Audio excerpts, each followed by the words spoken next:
to the point of when we actually start doing the podcast. So it's recording now, is it? Yep, the video is recording. Hello.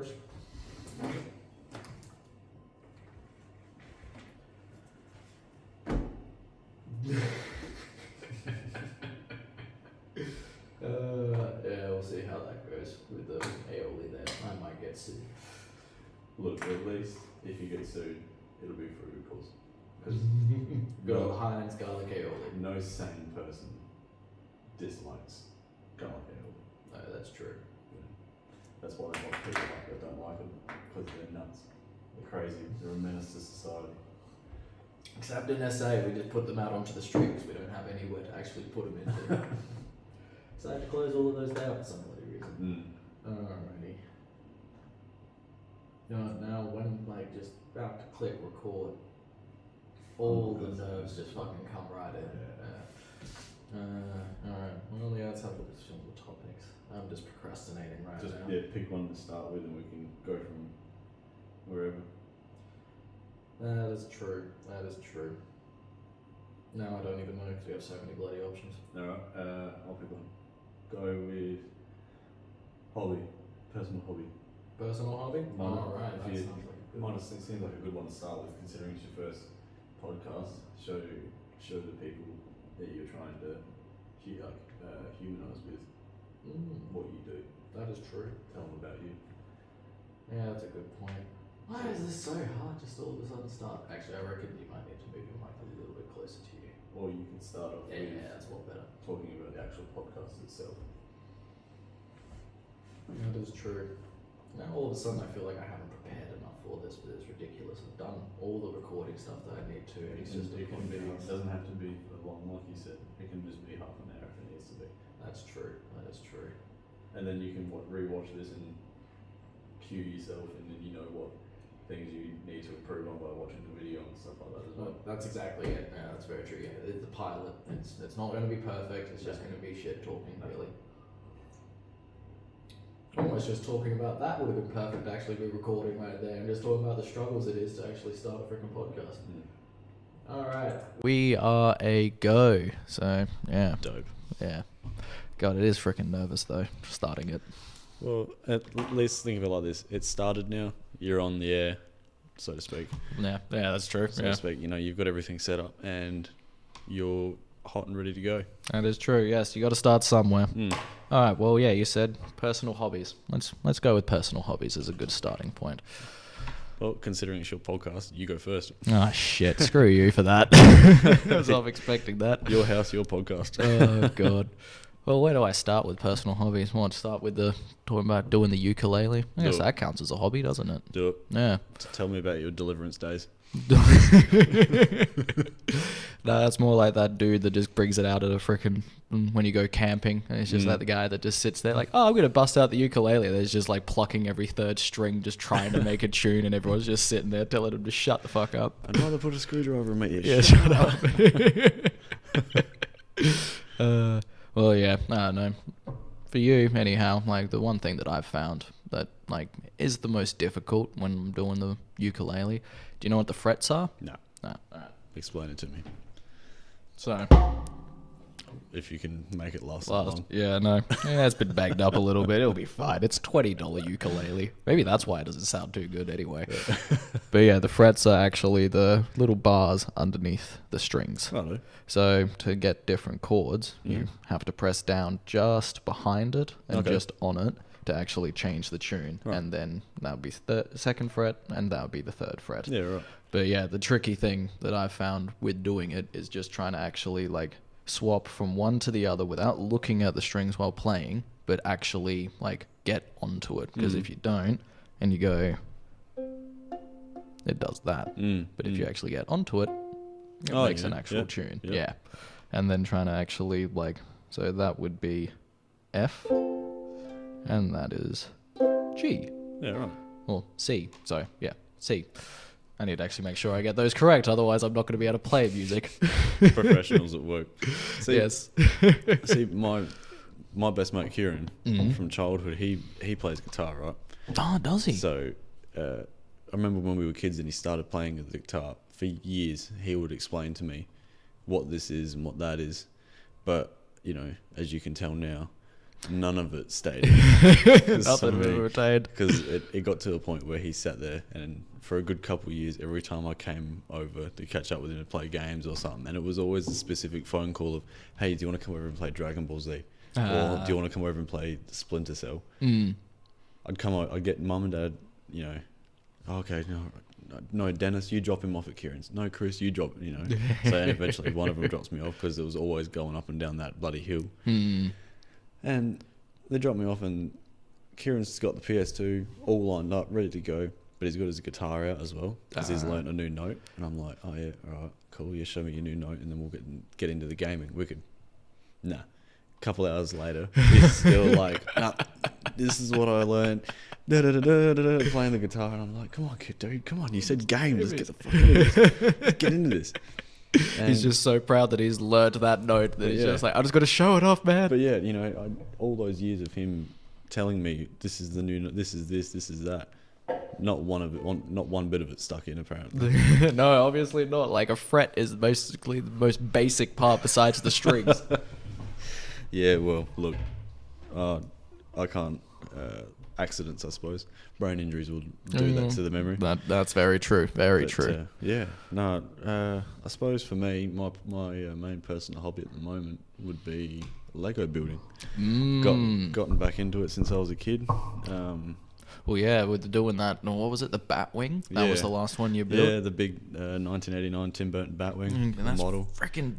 What would that be? Like 60? Half a meter. Yeah, Holy shit. Half a meter wide, yeah. It weighs, I think it's a better part of 5-6 kilo, something like that. There's 2,363 pieces. A few stickers you got to chuck on and whatnot. But, like, look, in all honesty, that piece, building that did my head in. And I'm glad it's over because there was some parts that were missing. That's right, yeah. And I did not lose them because every single bag that I opened up went into like this big tub sort of thing, so I could pick and pull, separate the pieces in an orderly fashion. So I'm not sitting there for hours like trying to find one piece, you know. Yeah, when you've opened the bags up and then they've sort of spilt slightly out, and then you're just like, fuck, it's either in the carpet or it's just mixed in the couch, or mixed up in one of the other bags. Yeah. So out of the 2363, I got 2360, so I had 3 pieces missing. That's still not too bad, but when you pay like $300 for that, you'd expect all of them to actually be there. The whole thing to be there. But look, all of that becomes null and void when I sit back with this thing on its stand in front of me, and it's like sits up this tall on the stand, pointing upwards like it's ready for takeoff. The wings all move. The minigun turrets on it don't. But look, aesthetically, they're very pleasing. They are. You know? Oh, when I saw it, I agree with that. The one thing that I thought chapped me off about it was the fact that the Batman that came with it, you couldn't actually put into the actual thing. Like that seems so pointless. Yeah, you couldn't put him in because his cape's a solid plastic molded into his cowl. So I had to improvise and grab another Batman figurine from another previous build, which is at least you've got quite a few, because at least with every single one they just give you a Batman for that one, which so I guess by the end you're gonna have like fucking 100. Oh, here's hoping, because the plan is like I bet Millie will be pretty happy with me. The whole house will just be Lego Batmans.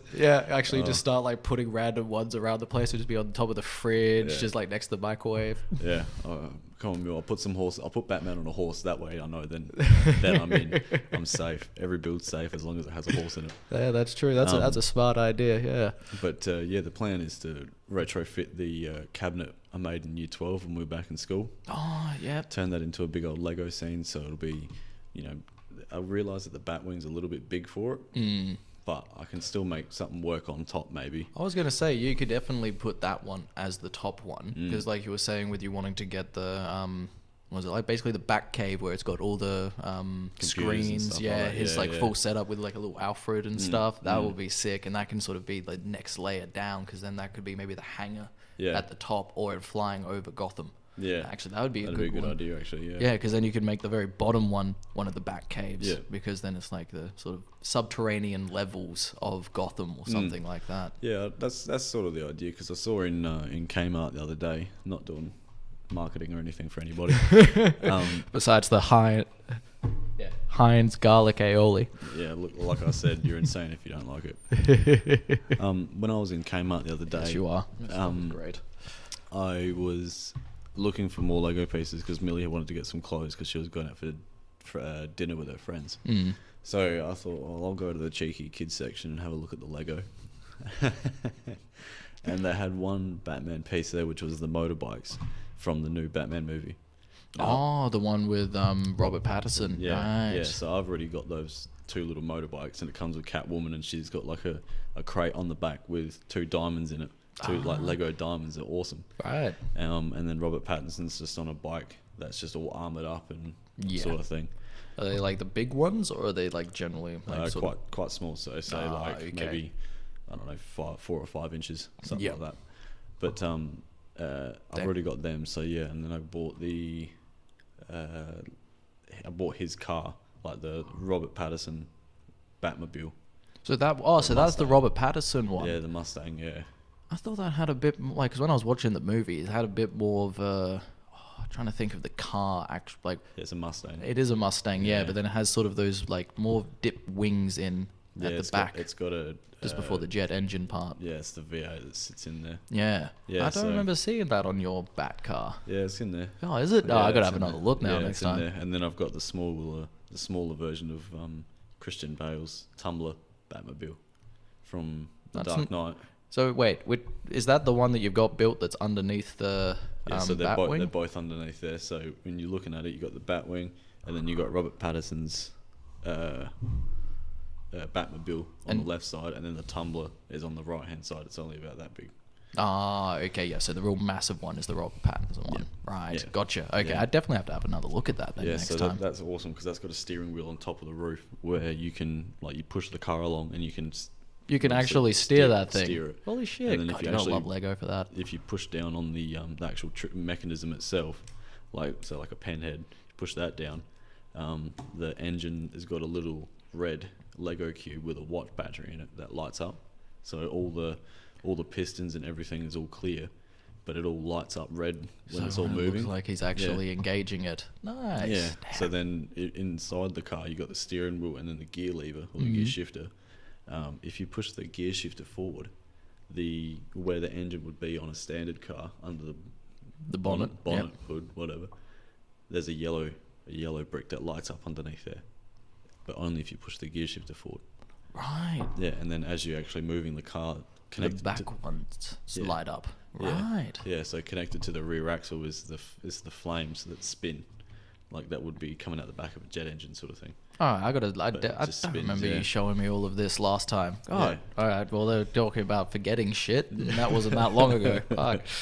Yeah, no. So it's definitely an expensive and creative personal hobby that I've taken on board these days. Yeah, which and is you're good. only at like the tip of the iceberg with how much you want to actually invest into it. Yeah. So when I was at Kmart, they had road pieces that you could buy, like just bits of road, so you can set up a right. scene for a town or a city or something. So I thought that'd be cool. I'd like to get some of that and create like a road strip where a prison. They also had prisoner transport cars with big cages on the back for prisoners. Oh, so you could put like a little Joker in there or a So penguin. I'll have a scene where prisoner transport's got Joker in the back, and then there'll be like the Batmobile. Jesus, Batman. The Batmobile in tow, just sort of like making sure everything's all right. And then there'll be a few little police cars sit around. Oh, you could also then, if you wanted to, almost set up, like from the Dark Knight, how the Joker's just like taken over like a general normal school bus, and you just got like a school bus going alongside that's got all these little clowns in it, and they're gonna try and break the Joker That'd be free, a and good then the idea. Batman like in the Batmobile tailing them, sort of thing. That'd be a good idea. Creating little scenes that would actually be pretty sick. Yeah. I was gonna say, do you reckon? Because I can't remember your cabinet exactly, but do you reckon it would be big enough to try and set up a little scene like that? Yeah, on the first shelf it would be. I've got a meter in there, and then underneath that I can set up the cave. Ah, that's all It's right. a multi-story sort of thing. I can set Yep. up different levels. I can create like Lego, sort of like Lego, I don't know, bridges and stuff like that. Yep. Multi-level, multi-tier things. Ooh, that would be cool. You can Yeah. even set up one where it's like the. I'm just going back to like the Tim Burton and stuff like that, where the Batmobile comes out of the ground, like on the big spinning disc, and then that'd be faces cool. like the That'd be runway. cool. There's a dude I've seen on YouTube. So he's got the world's largest Lego Batman cave, and it's like 150,000 pieces. It's unreal. Holy shit! But when he goes to competitions, he splits it into 3, and then puts it into crates. But he's got like 3-story car, like rotating car park with all the Batmobile cars, whether they be Hot Wheels cars or Lego. You know, because they don't make all the Batmobiles in Lego, unfortunately, anymore.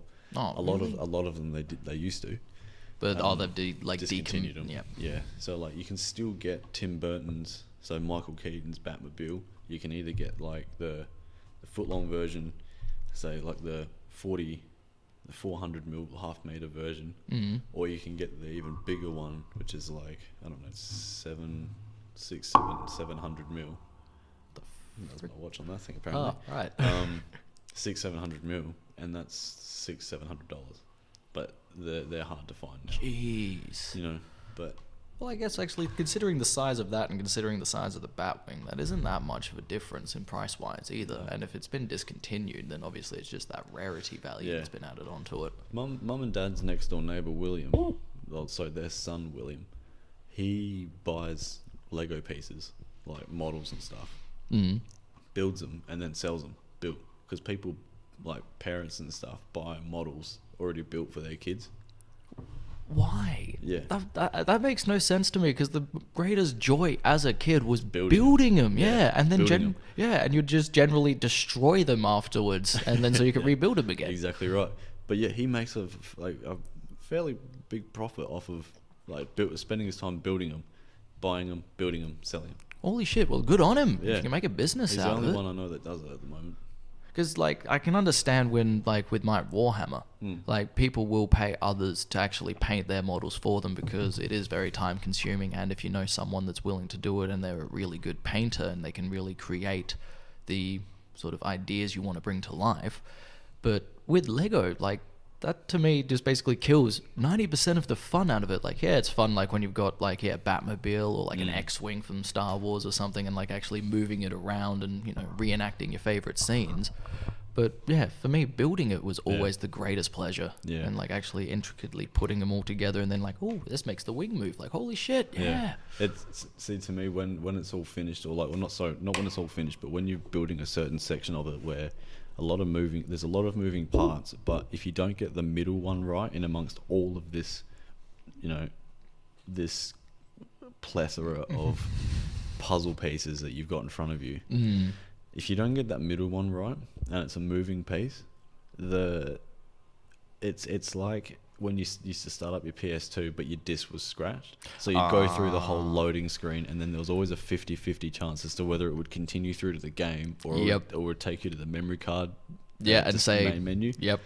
So there was always that gut wrenching feeling, like if you build it all and you think, right, I followed this, it's right, I'm certain that I followed this, and then that one little piece is wrong, it takes me back to those days where the game thing wouldn't work, and I would just flip out, or you just go, I feel like I'm going white and just full of rage, and At least with like the PS2, or like going even back further with like Nintendo 64, because I remember that when you would put that in and it would load up the Nintendo 64 sort of screen, but it'd be missing like one part, like with Pokemon, like Leaf Green, like you'd click on it and it would only show the Game Boy, but it wouldn't show like the just another bit of text that comes at the bottom, and that sort of told you that the game's sort of fucked, so you have to take it out, blow on it, freaking rub it, and then you put it back in hoping for the best, and then you always had that 50-50, but I guess with the Lego though, you would feel, oh great, I actually have to now take apart all of this shit to now go back and try and fix it together. Yeah, that's it. But when it's all done and dusted, hopefully, because I bought some LED lights as well, so hopefully I can light up the cabinet well enough to display everything, because I want to get these little watch battery lights underneath the Batwing, just to light it up like a landing strip sort of thing. That will look sick, because it'll make it look even bigger than what it is. Oh, definitely. It'll create that shadow, and if you really did it right, you almost could probably place them underneath so that when they shine, it then illuminates up to the roof and it looks like a bat symbol. That'd be cool. Because it is like the full bat symbol on the bat wing. Yeah, I'd like to get a Perspex box made for the top of the cabinet and then have it displayed in that. Because unfortunately, cats love to climb. No, that's very true. If I could get a Perspex box or even just make another wooden box to put on top. Just get like secure it. tiny little sprinklers that as soon as it detects something, it just squirts water onto the cats.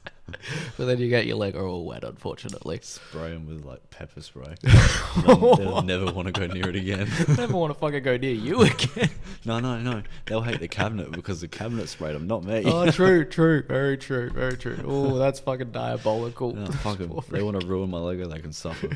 Well, it's more Larry you got to freaking watch out for. Little bastard. Because Amara, yeah, she doesn't seem to be as like climby and adventurous and destructive in that sort of way, from what I've seen. She likes to open Millie's wardrobe and pull out all her clothes and get comfy in there. Larry does it to my wardrobe, but no, Amara just sort of makes her bed anywhere. She just chills out, finds a spot, plonks herself, and that's it. Right. Well, doesn't she just like sit in the hallway cabinet as well, or is that Larry that opens that up and then lets her in? Yeah. So that's their teamwork one. Yeah, they haven't actually been in that in quite a while, to be honest. I can't remember the last time. It's probably a couple of weeks now since they've used it.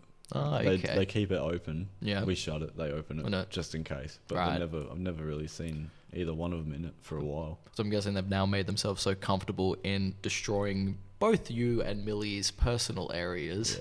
Yeah, it's funny how dogs will steal like the left shoe or left sock or something, and cats will just like, no, I'm just gonna rip up half your wardrobe and just make a bed out of it. They're just cats are just like, oh wow, what's such a good couch. It'd be a shame if I put my claw in it and pull. Just start pulling all the little strings and intricate knotting out of it. I got so mad the first time I seen Amara just grip onto that couch. She ran for her life because I was just like, not the couch. Whoa! I ran for her. Like, oh, you're such a fucking naughty girl. But she just was like, I'm sorry, and ran away. Like, all right, no, that's fine. And then now it's if I catch them, they just get yelled at. And they don't seem to care as much. It's too far gone because they do it while we're at work. So and so you can't monitor them all day. And unfortunately, cats aren't like dogs. Cats will just sit there and look at you like, yeah, I did it. Yeah. So what? Whereas dogs will like give you like the whole pouty eyes of just like, it wasn't me. I'm sorry. I'm sorry. No, cats are a difference between like say a dog shitting and a cat shitting. The dog is like, look, I'm really sorry, but I had to go. I had no choice. No, but then you've got Amara that will just happily just go everywhere except the freaking litter box. And then Amara or any cat mostly is just like, oh, there's shit on the floor. You better clean that up. And then just walks away. And just standing there just in bewilderment like, this bitch. What? Yeah, she walks away just flashing her asshole at you. Yeah. Oh, man. At least dogs are more respectful to keep their tails down. Yeah, they're just like, look, this is my mess. This is like, can you pick it up, please? But like this, like my back end, I'll fix that myself. Yeah. Sorry, you fix the floor, I'll fix me. Yeah. Which is always good enough that you don't have to try and clean two assholes. Yeah, just yourself. Well, speaking of taking a shit, with freaking Larry just jumping on your back half the time. Oh, but Amara's got this explosive fucking. She lets out this wispy fart before she poos. It's so funny. I'm sitting there playing. I was playing Batman the other day, and I'm sitting there playing Batman, and all I hear is. And I'm like, oh, come on, no. So I lean off the edge of the couch, poke my head through the door frame to look down the back of the hole, and there she is, just like looking at me, death staring at me while she's just loading up the floor with shit. And I'm 2 inches away from the freaking kitty litter tray. I'm like, dude, you've got 2 litter boxes with the best litter in the world. You know, it's recommended by the vet. It's recommended by Pet Barn, and you choose to pee in it. But when it comes time to do your number 2s, you just walk outside of it, just to the edge of it, and drop the biggest deuce ever. And you've even put that spray stuff down that's meant to Yeah. deter them from wanting to, but Yeah. then she'll find any little spot Yeah. that you might have missed Yeah. and just take a shit in that. Yeah. Oh, the spray is weakest here. This is where I'm gonna shit. No, the spray's weakest in the kitty box. Yeah. Like, just go shit in that. Yeah, yeah. I don't understand what it is because she climbs in it to go, like I said, go pee.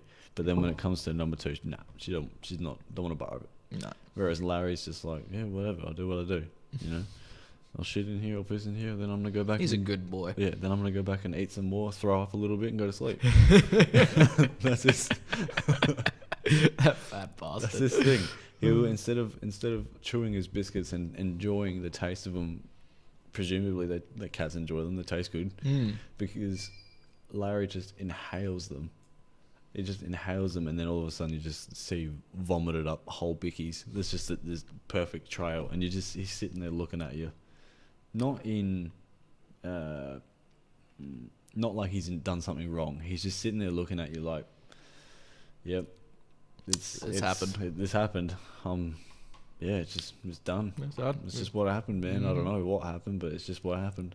You know.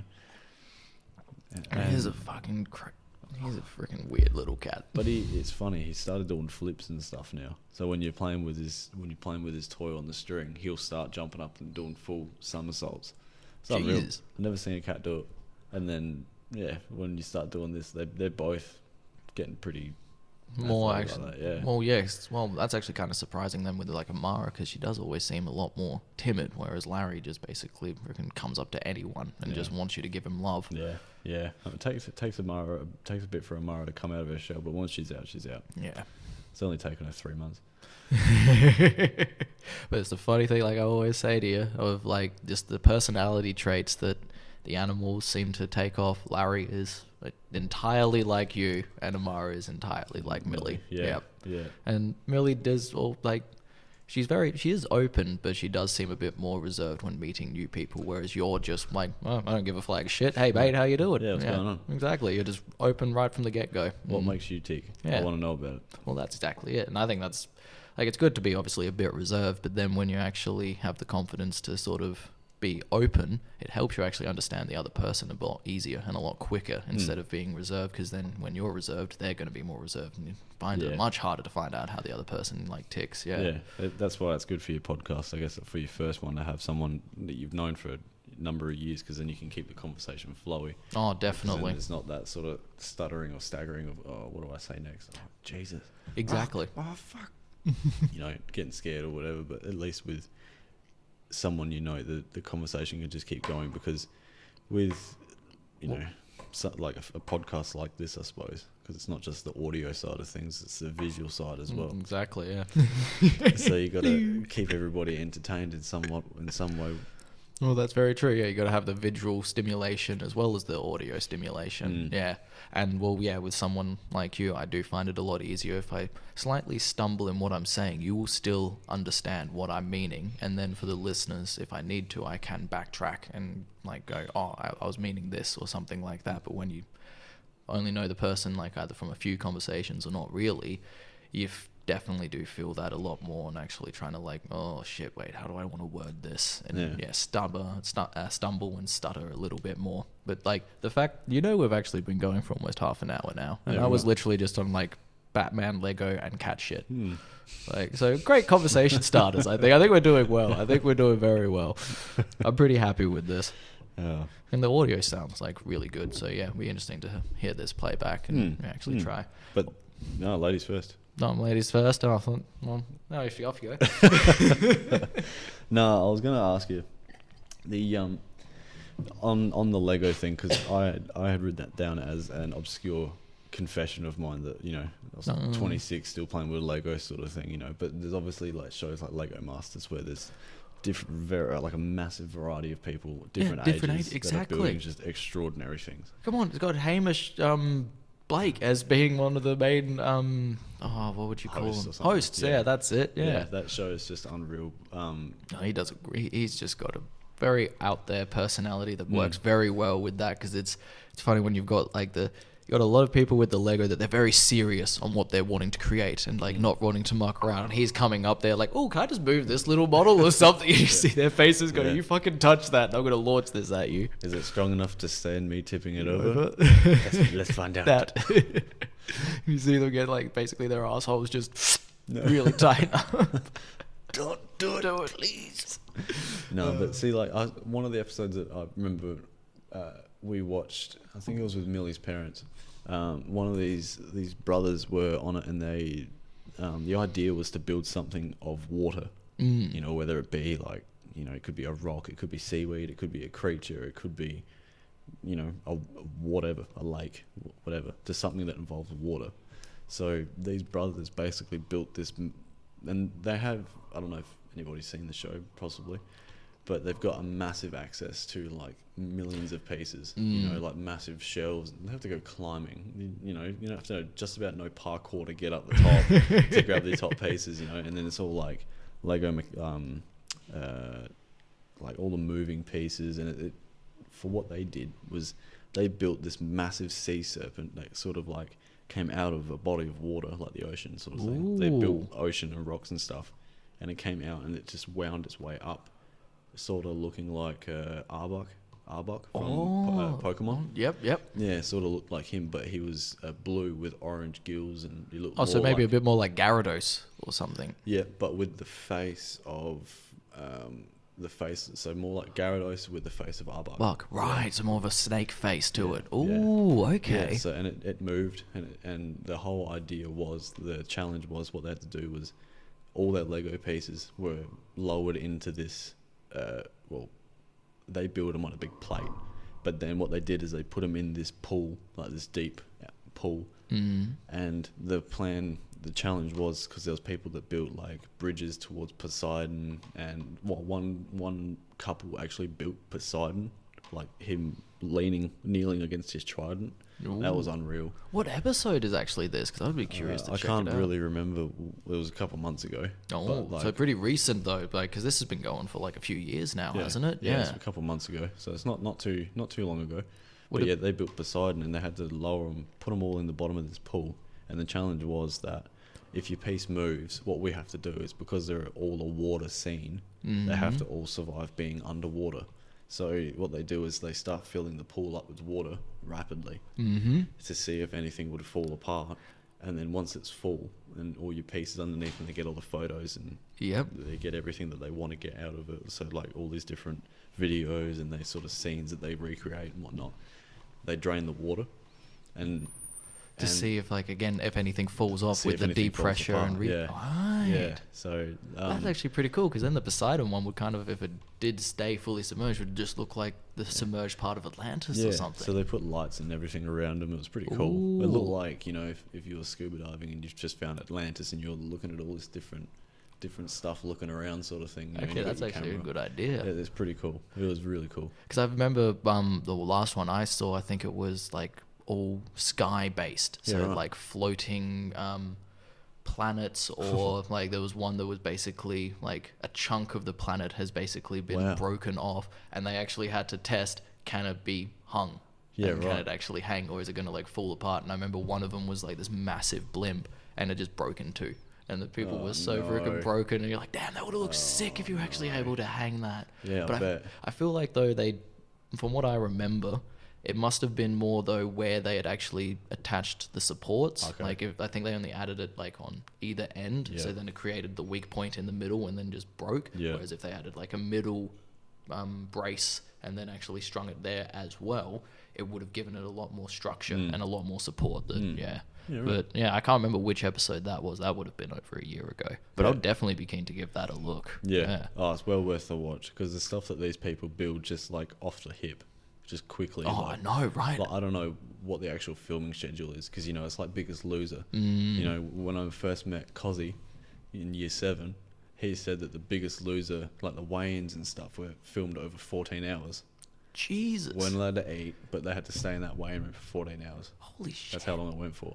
So you never know what the prep time could be, you know, like they get... Oh, that's true. Like, yeah, they have to quickly draw out something, but, you know, how much time in advance do they get? Do you start thinking about what you're going to build when you get the invitation to get onto the show? That's a good point. Or do they say, right, you're not allowed to plan anything until you get here? It has to be as quick as you can off the top of your head. Well, judging by how much they get done in the amount of time that it's given to them, I would have to say they definitely have prep time. Because otherwise, when you watch it, it's just like, how the hell can they build these massive constructions in such a short amount of time? Because they only get 4 hours or something on that timer? Yeah, something like that. I'm not too sure. I Yeah, can't and remember off the top of my head. you gotta make a design, you gotta come up with something, and then you gotta go grab all the pieces you need specifically and know exactly what you need to grab, and then you got 4 hours to build it. Definitely you have to have prep time, you'd think. For me, if I entered onto that show, for example, and they said, all right, as soon as they say, right, yep, you'll be on in 3 weeks to this day, I would do nothing but plan, because I knew that I had access to countless pieces of Lego. That's a good idea. Mechanical side of it. I would do nothing but plan and try and build what I want straight off the bat. I think if you're able to do that to me is incredible, because then you've got to, when I look at these people and you see them just know exactly what bits they need to make this a moving piece. I don't think I could do that. I grew up building Lego heaps, but I had no sort of just forethought. follow the books. I just followed the books, exactly. Yeah, I could not actually go if I got this, and this will actually cause it to move like this. I would actually have to follow the book and then go, oh my god, now I see how it gets it to move. Yeah. Whereas when you see some of these people, it's you've got to be building almost every single freaking day to actually understand the mechanics of the Lego structures, to then be able to actually implement them in many different sort of circumstances. But yeah. Well, you should go on there and just I reckon you would own it if it was here, DC Universe. There we go. Build a DC reenactment scene. Just all right, I'm in my element. Prepare to be second, chumps. You actually just grab all your stuff from home and then just bring it in. Just there we go, I'm done. A super Batmobile with all 4 Batmobiles. But does it work? What is it, freaking Ultron? You just somehow join them all together. Yeah. It's like those little bots from Rick and Morty. It actually forms one Ultron. What was it? Oh no, they were the ferrets or something, weren't they? They were all freaking ferrets. Yeah, that was season 5. Yeah, that was the most recent one. Yeah, then there was the one where they had the good and evil, the evil sucked out of them. The toxins. Oh, that's right. Yeah, Morty was dating that chick. Really, yeah. And then she's like, "You can keep the droids." No, you can't. They actually form this big thing. Yeah. It just activates the sword. It's see, it's pretty cool. No, you cannot have this. It just shows how much of a freaking child Rick still is. Yeah. Nah. Yeah, that was interesting. I can't wait for the next season of Rick and Morty to come out as well. Actually. Apparently, it's coming out in September. Oh, really? Yeah, Ross was actually seeing it on the app I was telling you about, and it says September 2022. Yeah, right. Apparently, the first episode's already out. Well, from what it showed that because it shows you how many episodes in the season and how many you've watched, and it was 1 of 0, so he hadn't watched it, but there was 1 episode already up. Yeah, so right. It's okay, so obviously it has to be in September, or maybe a bit earlier. Yeah, right. But we'll see, because that's just on the app, so it depends on how quickly that gets added to Netflix. But seeing as Netflix owns it now, I think, I'm not too sure. I'm not too sure about that one. Yeah, because I think it actually is, what was it? It's the one with the 4 on it. I can't remember which. Fantastic Four? No, well, actually, that wouldn't be a bad studio name. What is it? It's the one it was originally created on. It's got all those other interesting, unique cartoons that on it, like the caveman sort of one. I don't know if you've seen that. Jesus, and we call ourselves fans of this show. And we I can't know, even remember right? who made it. Nah. I don't even remember who the actual creator is anymore. Shameful. I know. Shameful. I don't remember. I am a super fan, I would say, as well, seeing the fact that I waited 3 years between season 2 and 4 years between season 2 and season 3, and every year they say oh yeah, it'll be out at the end of this year, and you're being hyped, and it's we actually pushed it back by an extra a year and a half. You're fuck you. Yeah, they never give you an explanation as to why. They're just no, it's been pushed back. No, it's just been pushed back because the dude's lazy. Yeah, that's what I always got from it. Granted, though, apparently he actually got really bad tonsillitis or something with his throat from how many burps he was trying to force out for Rick, in the first 2 seasons, how he used to just burp every 2 seconds, because he was actually doing them, not just do 1 burp and then we just repeated like they did with Roadrunner with the meep He's sort done of it thing. every time, so it Yeah. sounded like real. Legit, exactly, yeah. So he would force them when he was just doing the recording. It's like, apparently, yeah, really fucked up his throat doing that. Jesus. Yeah. All right, I'm gonna stop doing it then.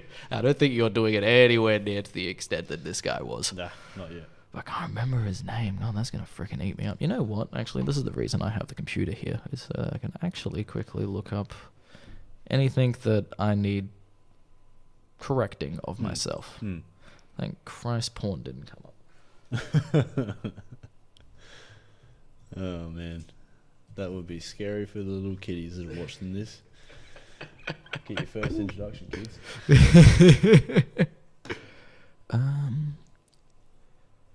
Justin Rowland, that's it. Justin Rowland. And Dan Horman, but I think he passed. Because I remember there being a tribute to him. I think it was in the later seasons. Yeah. Or that was for another cartoon that he had also been a creator on as well. Yeah, sounds familiar. It does. I do remember saying something like that. Yeah, because it was in memory of this person that had his like little dog with him as well. And it was always really, oh, Christ's sake, now that I've opened Chrome, Google is just assigned to give me all these weird notifications that are not necessary. Your Pornhub subscription.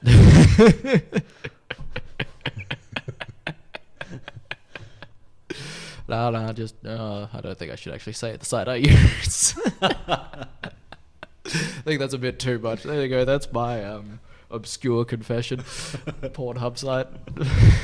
Oh, man. Alright, well, I don't know. I guess we could try and flow into something else. We're talking about superheroes already a little bit. What? Yeah. This was one you came up with. What superhero world would you live in? Oh, alright. See, that's hard because one's darker than the other, but both have their benefits and their... I'm guessing it's Marvel or DC. Yeah. What about even- Dragon Ball? But yeah, it could also be... No, not Dragon Ball. unless I was born a Saiyan or something, my planet's getting constantly blown up. There's planets exploding all the fucking time. That is So true. it That is not true. Not a safe universe to live in. But hey, look at Krillin. He's only human. Then you got Yamcha, but he's probably a terrible example because he dies at like every single season. How many times has Krillin died? Oh, that's a good point. Yeah. Well, hey, come on, Goku's died like freaking 7 times, Yeah, and he's but a Saiyan. But he's the main antagonist. You know, Yeah. you can't That's true. take him out. That's very true. Hey, true. I guess he's the Frieza main comes back. protagonist. Yeah. Frieza comes back. Vegeta comes back. Because yeah. he blew himself up when he was margin Vegeta. Oh, is that why that move Yeah, in the final game, explosion. yep, Yeah. is what actually or drops you down to like 1 health if you're on full or something? yeah, Right. yeah. Okay, that makes I get it now. Yeah, Right. so I found a few characters the other night when you and I were fighting. I had Yajirobe, Yeah. the samurai guy, and I found out that when you flew across the map to start charging up your ki to blast me or something. I found out that he's got sensu beans. So when his health is low, That's what you can kept fucking taking. Yeah, you can God quickly pop a sensu bean and you get like another bar and a bit of health. damn. So it's like Kid Buu with his sleep power. He yes. just goes to sleep and you regain all your health again. Yeah, well, to me though, Kid Buu though is already freaking super powerful. That move's just OP. Whereas like what was his game again? The samurai guy, Yajirobe. Yajirobe. He wasn't that great that I feel like he could use the sensu beans. Like Nah. it sort of gave him a bit of an upper hand sort of thing. Because seeing as he has to basically like, I don't know what he does, either inhales or somehow jumps and then just keeps bouncing in mid-air to just keep floating upwards. Yeah. Like, it makes it a bit more difficult when you're trying to actually then get up to attacking the person who's just sitting there, like, halfway up the map. Because if you start up high and you just start sinking down low, so you start punching and then you just float past the person that you're trying to punch. Yep. So it never ends up working. You don't No. hit anything. And then But they it- end up just kicking your ass. Exactly. But it did work a few times of when you would then launch, like, a Kamehameha or something at me, and, like, I'm already just floating, that it just, like, flies by me or just over my head. It's like, oh, thank Christ. That game's so it's so good good. considering how old it is. Well, okay, if any point when this podcast is still going, creators of that actually see this, remaster it, please. Yeah. Please, we would love that. Dragon Ball Z Tenkaichi 3. Say it a bit more into the mic. Dragon Ball Z Budokai Tenkaichi 3, please. There we go. And hurry the fuck up. We need it now. We need it now. Make it for multi-platform as well, so it's not just on PlayStation or Xbox. Make it for all. Online would be good. Ooh, yes. I reckon now everything's just going to have an online compatibility. Like online cell games and all the world tournament online. That'd be sick. Oh, you'd fucking dominate in that. Yeah, me and Nam. Nam would just... Yeah. We'll just stick away from the ABCs, though. I feel like that's going to be OP. Yeah, look, Future Gohan, Custom 1 from the ABC list is, that's a surefire win. Oh, no, but remember Nam and all them now, and... Nam. I yeah, forgot about Nam. He's got the ABC list as well. Yes. Yeah, so, I feel like, we got to stick away from those, but... In the standard listing, you are OP with that guy. He's fucking ridiculous. If you just get his combinations right, and you be in the right spot at the right time, because you know what his skill set is, you can just walk through people. Well, I feel like, though, this time I'm going to be able to beat you because I did find the other PlayStation controller. For some reason, I put that one away instead of the shit one, which was a mistake. But when I was doing, I was able to block a lot of those charge moves and stuff. I reckon I'll be able to stop you this time and actually beat you. Getting pretty close. I am. The martial arts in that game, it reminds me of Donnie Yen from Ip Man. Yep. Yeah, man, that guy can fight. Like, I'm pretty sure, it was you that told me about, like, when he was training to portray Ip Man and learning Wing Chun, it took him, like, 6 months or something you had said that you had read? 6 months to a year. Yeah, to actually learn it. And that's because, like, this is what I've understood by studying all these different martial arts now. The fundamental body mechanics never change. No. Like, once you understand the fundamental body mechanics of how your opponent moves and how you move and how a limb would work, you can just incorporate it into every single martial art. Yeah, it's just variations. Exactly, yeah. It's just, this one just learnt to use it in this way. So it's the same mechanic, but you just applying a slightly different tweak to it. And so when, like, because I was just doing that BJJ class last night, it's the same thing with, like, the triangles, and you're going into a rear naked choke or into an arm bar or something like that, is very the same to actually doing in Wing Chun when you would actually move the body in a certain manner or moving the opponent and flowing with their body. Yeah, right. But with BJJ, it's got much more of the using their force against them.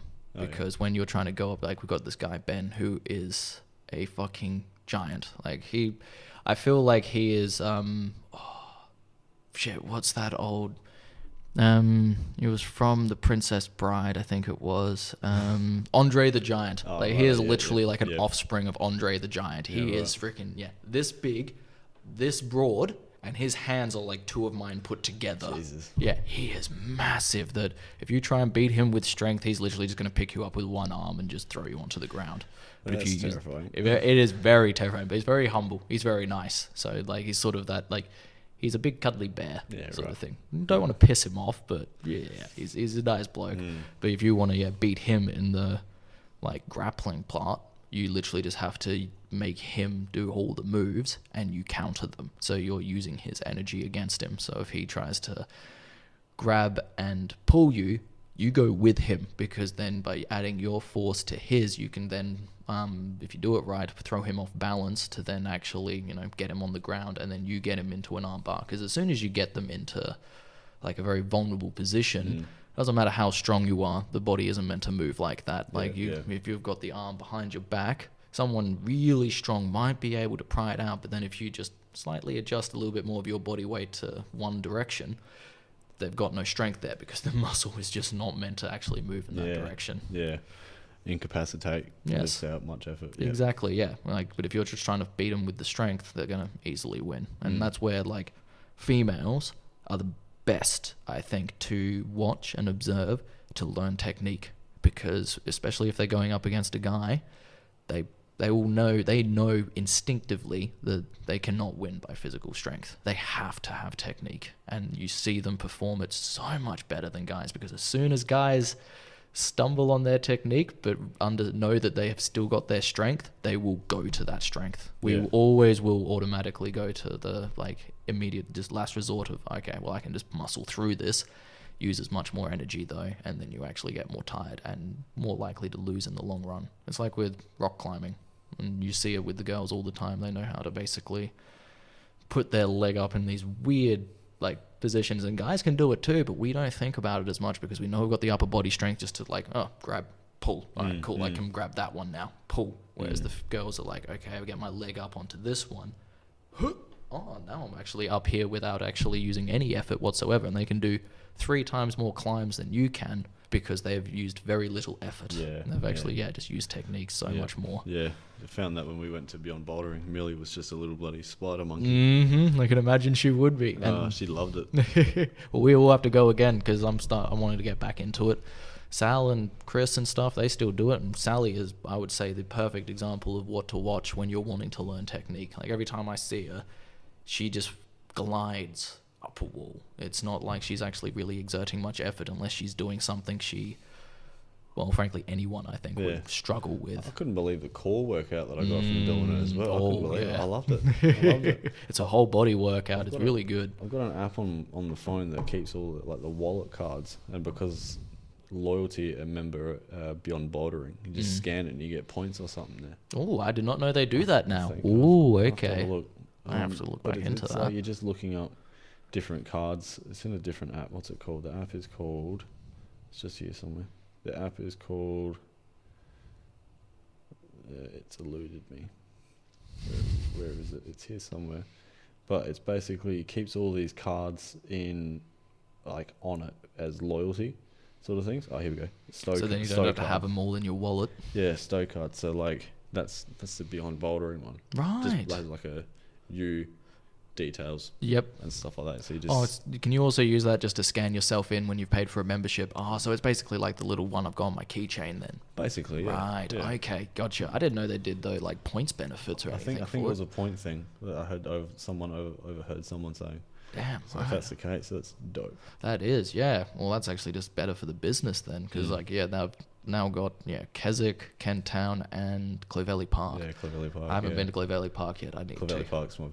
Yeah, that's the one we go to. It's closer to your parents, but Kent Town would be closer for you though. I think that would be a good one to go to. There yet. We'll definitely have to make a date for doing that. I'm gonna quickly put a pause on this because I really need to go to the toilet. No worries. How long have we been going for? 48 minutes. Sick.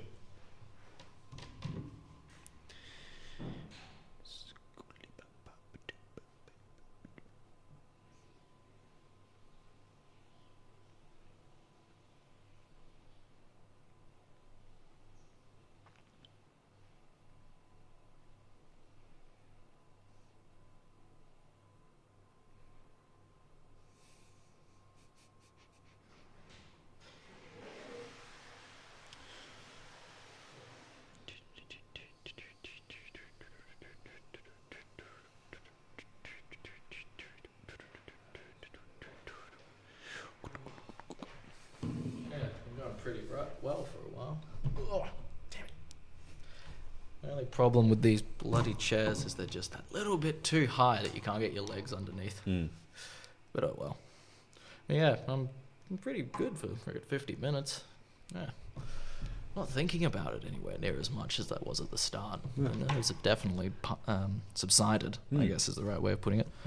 But yeah, I guess we only really glanced over the superhero world, didn't we? Yeah. Kind of then went into so much other stuff. Suppose getting back to that,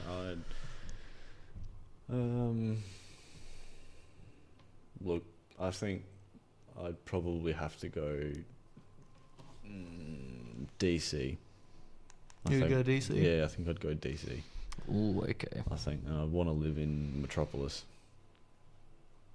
Well, I guess there's not really many other places in DC that you know of. It's really only Arkham and Metropolis, isn't it? Yeah, Gotham, Metropolis, and like Central City and Star City. Oh, okay, I didn't know those. Yeah, there's like Arrow and Flash and all that. Oh, so that's where their sort of districts, I guess, are in the. Yep, right. Their cities. Gotcha. Yeah, so I don't know. I'd probably Metropolis. That's Superman's one, correct? Safest one there is. Safest one there is. Has it got all the freaking nut bags? Because Superman will be there in a sec. Good. Living near Batman would be awesome. It'd be a dream, but it'd be dangerous as fuck because his villains are just next level. Oh yeah, well, like every single Batman movie, it's basically there's a guy coming out of an insane asylum that is kidnapping people and killing them. Yeah. Whereas in Superman, it's just like, it's this otherworldly being that we basically have to just deal with falling buildings every now and then, and that's basically it. He'll catch most of it, but some of it will hit the ground. Yep. So you just gotta keep moving, and you'll be good. Oh, what world would you live in? Well, see, that's What would tricky be for your me. preference? Well, see, because I've also got my anime as well, like yeah. Dragon Ball Z or Avatar: Last Airbender. See, like I feel like for me that one, Yeah, that'd be cool actually. yeah, like I don't know, I feel like I'd probably choose that one out of all of it because you have a 50-50 chance of being a bender, so at least you have one superpower that is sort of they're sort of equal to each other. So, like, water will counter fire, earth counters air, and vice versa, sort of thing. Which one would you? Well, which one I would want to be born into, like water, fire, air, or earth. Obviously, the preferred one is the Avatar because then you can do all of them. That's it. But if you couldn't, let's eliminate that scenario. If you had to be one of them, what would it be? I think I would go with earth. Yeah, I'd do the same thing. I'd want to be an earthbender. Yeah, because then you can also be a metal bender. You can also be a lava bender if you're lucky enough. And if you follow Iroh's techniques, just learn all the fundamentals from all the rest of them. Because I'm curious. I wonder if it's not just firebenders that are able to redirect lightning, because he uses that from a waterbender technique. So, that could possibly be for everyone else. Yeah. You could possibly learn that. It's just all the stances and understanding that you just might not be able to use the element. But at least with Earth, I was thinking that though, like you haven't got it always though. Water, you've got it in the air, so you can still get moisture out of there, or your sweat. Fire, you create out of nothing. And air, well, it's frankly all around you. Yeah, everywhere, yeah.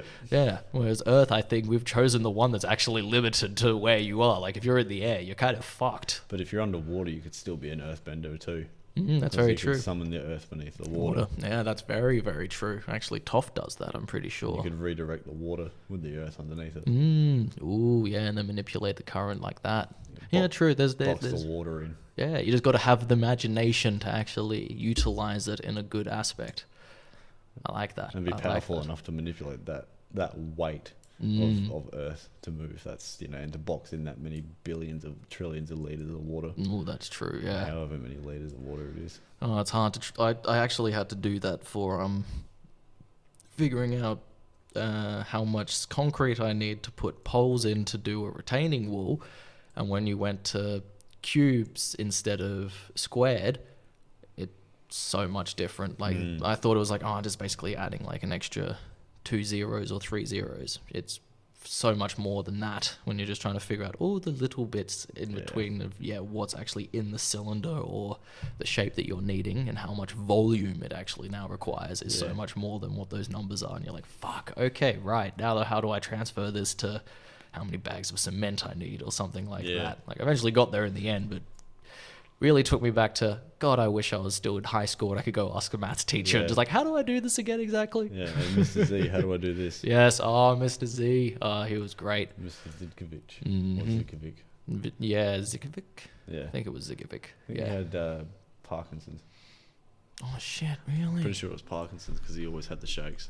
Oh, I did not know that about him. God, he was such a good teacher. He was He was awesome. like, and especially for all us delinquents, he was very, very patient. Yeah, he could connect well. Yes, he really could. Like, I always found like algebra was easy once I got it shown how to do it. Like, basically, if you just went, remember, it's just this over that and this, and that's how you get that answer. And it's like, oh, right, yeah, bang, bang, bang, bang, bang, bang, bang, and then you just done it all. But I would always need that little bit of help at the start. Whereas when you had some other teachers, it's like, I showed you this last week. It's like, yes, but like, you're getting me to learn 7 different subjects, miss. Like, how do I meant to retain every single thing right now? And you don't know what's going on in the students' lives. That's it, and that's a valid response to a teacher. If they say, well, I showed you this the other day, and it's like, yeah, cool, but I've also had history, I've also had English, I've also had wood tech, I've also had PE, I've also had this, and I've got this and this outside of I was gonna say work. School, yeah. So don't get mad at me if there's one part of your particular lesson that I've forgotten, because there's probably going to be parts of all the other shit that I've forgotten as well. Exactly. That was always a lot to take in. It is, and that I feel like is the most. It's not being fully disrespectful, but it kind of can be an eye opener for some teachers that have forgotten it. But it's like, you're here teaching one lesson. I'm here learning 7. Like, there's a big difference on how much I'm going to be able to retain of your particular one. You're going to be able to retain all of it of what you're trying to teach, but I'm not going to be able to retain every single little bit. And it seems like, there's always going to be some teachers that sort of forget that. Like, maybe with drama, it's not that hard because you're not trying to figure out an equation or how to spell a word or something like that. But they've still got to have that understanding of, maybe this is the reason he's forgotten his lines. Because, you can try and learn it. Maybe he did spend half an hour last night remembering them, but then he's got to go read this book for English for 2 hours. Then now he's remembering more of those lines and getting them all muddled up. Yeah, you can only pour so much water into a bucket. At some point, it gets full. Exactly. That's a good analogy. That's a very good analogy. God, they need to use that more at school. Yeah, well, that's it. 'Cause, at some point, it's going to get full. Shit's just going to start pouring out. And then you're just not going to retain it. It's basically the whole in one ear, out the other. I don't know. I personally believe that our minds never truly actually forget anything, because I've been able to start remembering, bloody thing. Remembering, even moments when I was completely and utterly intoxicated, that then it's taken me a year and a bit to actually start piecing together all the events of the night, but they were all there. It was just strengthening those connections to actually being able to access them, because it's like, we both know, you say a certain word and you're like, holy shit, all this array of just knowledge has come back to me, but it was on that trigger. That's what it required, and that's what obviously the link to that brain cell that had the database of it all in it. Just mended the bridge a bit. Yes, exactly. It mended the bridge, strengthened the bridge, and that's what I'm finding with the guitar. Like, now that I'm doing the finger work, I know that... Remembering what it's like to have a girlfriend. Sadly, yes, but not as enjoyable. It's making noise, but not the noise I want. Oh, Jesus Christ. People, do not show this to your kids. Or if you're an open parent, show it to your kids. They might enjoy it. Might learn something. Get into guitar, kids. It will really help you with a girlfriend. Or boyfriend, whatever your preference is. I don't know what chord they're strunging though with that. Prostate. Yeah, that's just more one finger technique than anything else. Oh God. But yeah, knowing that my practice guitar for would have been like a year when I was in year 1 or 2. But I remember picking that up very quickly, and then when I started actually practicing with the ukulele, the finger work was actually still all there. But then when it came to jumping between the chords, that's when the struggle again started coming in, and it was now needing to strengthen that. But after I've only practiced for about 6 hours in total, and yet I feel like I'm picking it up incredibly well. Yep. And I'll be curious to see how quickly I can actually get to till I'm playing proper songs instead of just jumping between the different chords or practicing on the individual strings and playing a song that's basically individual string sets. So when how I showed you with the F and the G, that's generally how you would play, because you're playing the whole instrument, and then you pluck individual strings throughout it, but you're generally playing solid chords. Whereas at the moment it's literally just A chord, G and stuff like that. I'm just strumming on the 1st fret, 2nd fret, 3rd fret, or 0 frets. So it's a little bit more of the basic, but it helps strengthen the finger work and getting the hand strength. You just can't stop smiling whenever I say finger work. The inner child of me is I'm the same. I'm trying not to either, but not dead yet. And it shouldn't be. You shouldn't kill that child part of you. And that's why I feel like some people go wrong and thinking I just can't. You got to stop acting like a kid. It's well, when though? I feel like sometimes it's okay to have that sort of childish part. If you're playing with your nieces or nephews, you've got to be able to reactivate that sort of inner child of yours to actually be able to interact with them. Because when they're trying to play full make-believe on in Batman or something like that, I still do struggle, but I feel like if I shut myself off completely, I've lost that imagination, then I wouldn't be able to interact with them at all. And trying to like, oh, the bad guys are over there. Okay, so we're going to go and attack. And then you're falling over and dying because like you got hit by a spell blast or something, and then they quickly come up and like heal you, but like they're so into it though. And it's just like, God, I wish I had that full extent of the imagination still, but yeah, to have zero of it, it would just seem like a sad life to me. I suppose that's what's good about, for me, Lego. It just keeps me in touch with what I used to do when I was a kid, you know. So it just keeps me young, I suppose. Oh, I completely agree. Well, that's even like playing video games. Like I feel like there is an extent where you have to manage with it, because like if we just played video games all the time, I wouldn't be doing this. No. I wouldn't be practicing ukulele, doing martial arts, but I need to still do it every now and then because it sort of feeds or scratches that itch. It's a stimulation of some sort. Yeah, that and that activation of the child mind part of yourself, of like being like, oh god, just like it's a rainy day, it's freaking wet, I can't go outside, and you need to sit down and just freaking flick through like Spyro or Dragon Ball Z or some like old school game, or for you Arkham Asylum at the moment. Currently playing Arkham Knight. Knight, that's it. Nearly finished it. Freaking hell. Nearly. So I don't know what I'll do after that. Probably New Game Plus. There we go. get the rest of the Riddler trophies and stuff like that. Yeah, try and get 100%. Oh, did you finish Red Dead 2 yet? Yeah. Oh, you have? Oh, no, I haven't. Oh, okay. No, I could go back to that. I got a bit bored with that. Yeah. I feel like it is like, as much as it's a great open world immersive game, it is just so big. It's huge. That like you sort of, unless you're smashing out or you're really into just playing games all the time, you're just like, I've kind of just like, it's the same actions over and over again, you're just adding a little bit of a different story to it. It's like playing Monster Hunter, I've found, or something like that. Like, it's fun using the different weapons, but it's the same mechanics that I'm just constantly repeating, that eventually that just gets repetitive, and it's like, I'm not really growing. Like, I wish I could slash like that, but then also go sideways in a weird way like you would in real life. Like, you wouldn't just keep doing the exact same motions over and over again. You would move slightly different each time. Yeah, exactly right. I would be keen to, that's why I'm keen, like 50 years from now, and we've got like proper VR. Yeah, proper VR. Like, all I can ever think of is, you remember, it would have been the 2003 version of Teenage Mutant Ninja Turtles. You know, when I think it was probably then like 2006 when they went to the future.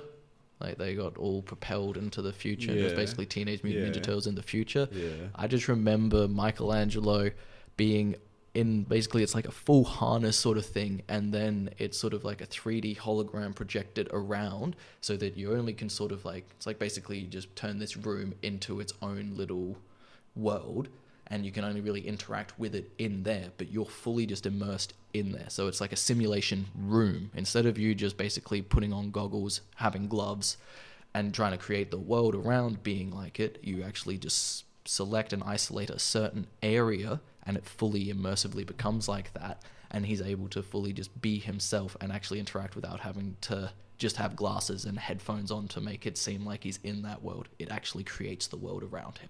Yeah, right. And I'd be keen when we eventually get to that stage. But I reckon it's definitely maybe going to be more than like 50 to something years, because the amount of power that thing will require to run will be so immense. Yeah, not a standard 12-volt socket. 3-pin plug will bugger off. Oh, fuck yeah.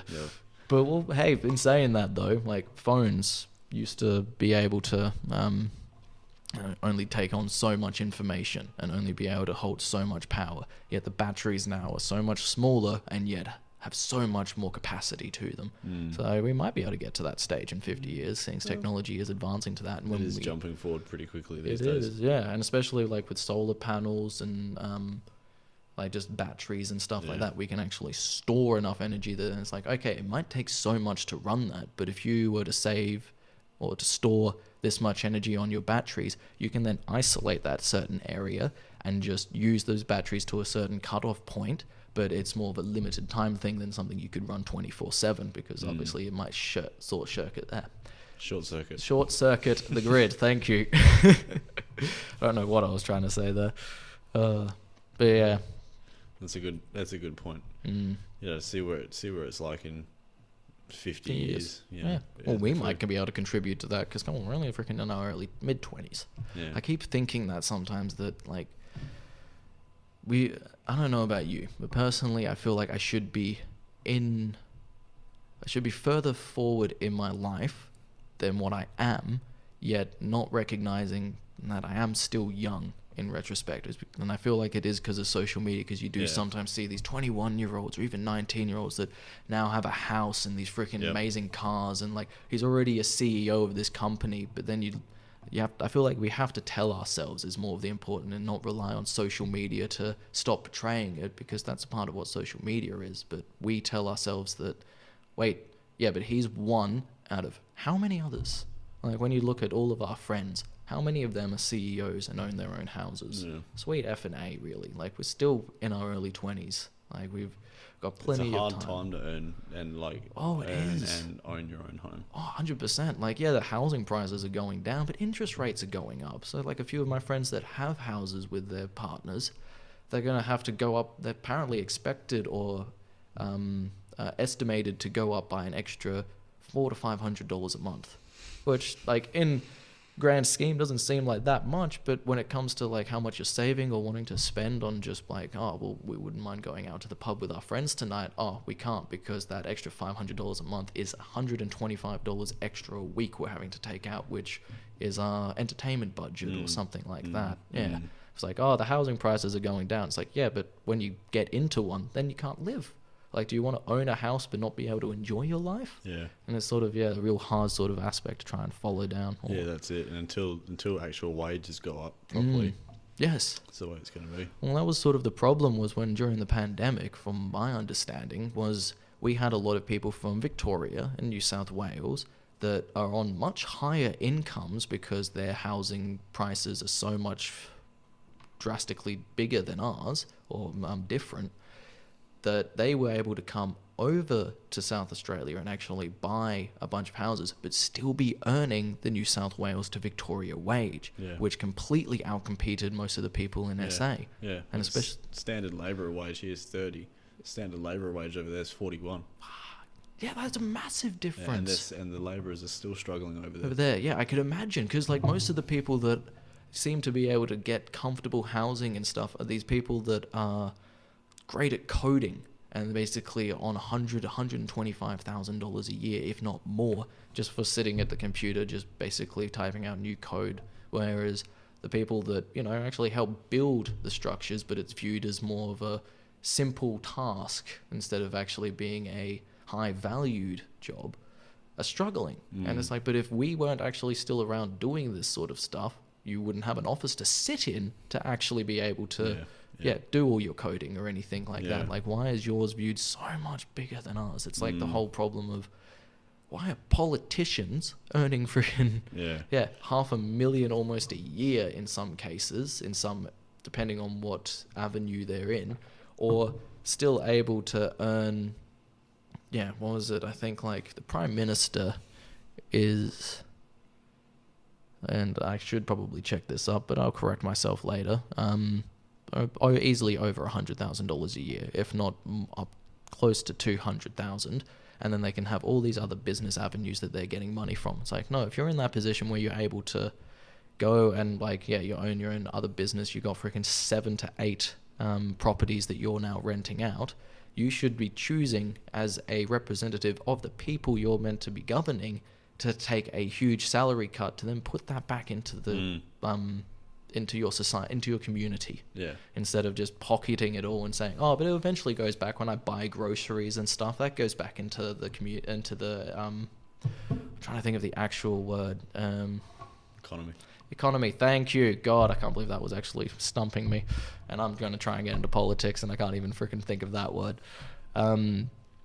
But it doesn't, in a way, because half the time when you have that much money, a lot of these places are putting it into economies around the world. It's not going back into our economy. Investing in foreign. Yes, in foreign investments and stuff. Yeah, and then we suffer, but they're saying that, we're putting it back in, but you're not. We're not seeing it anywhere.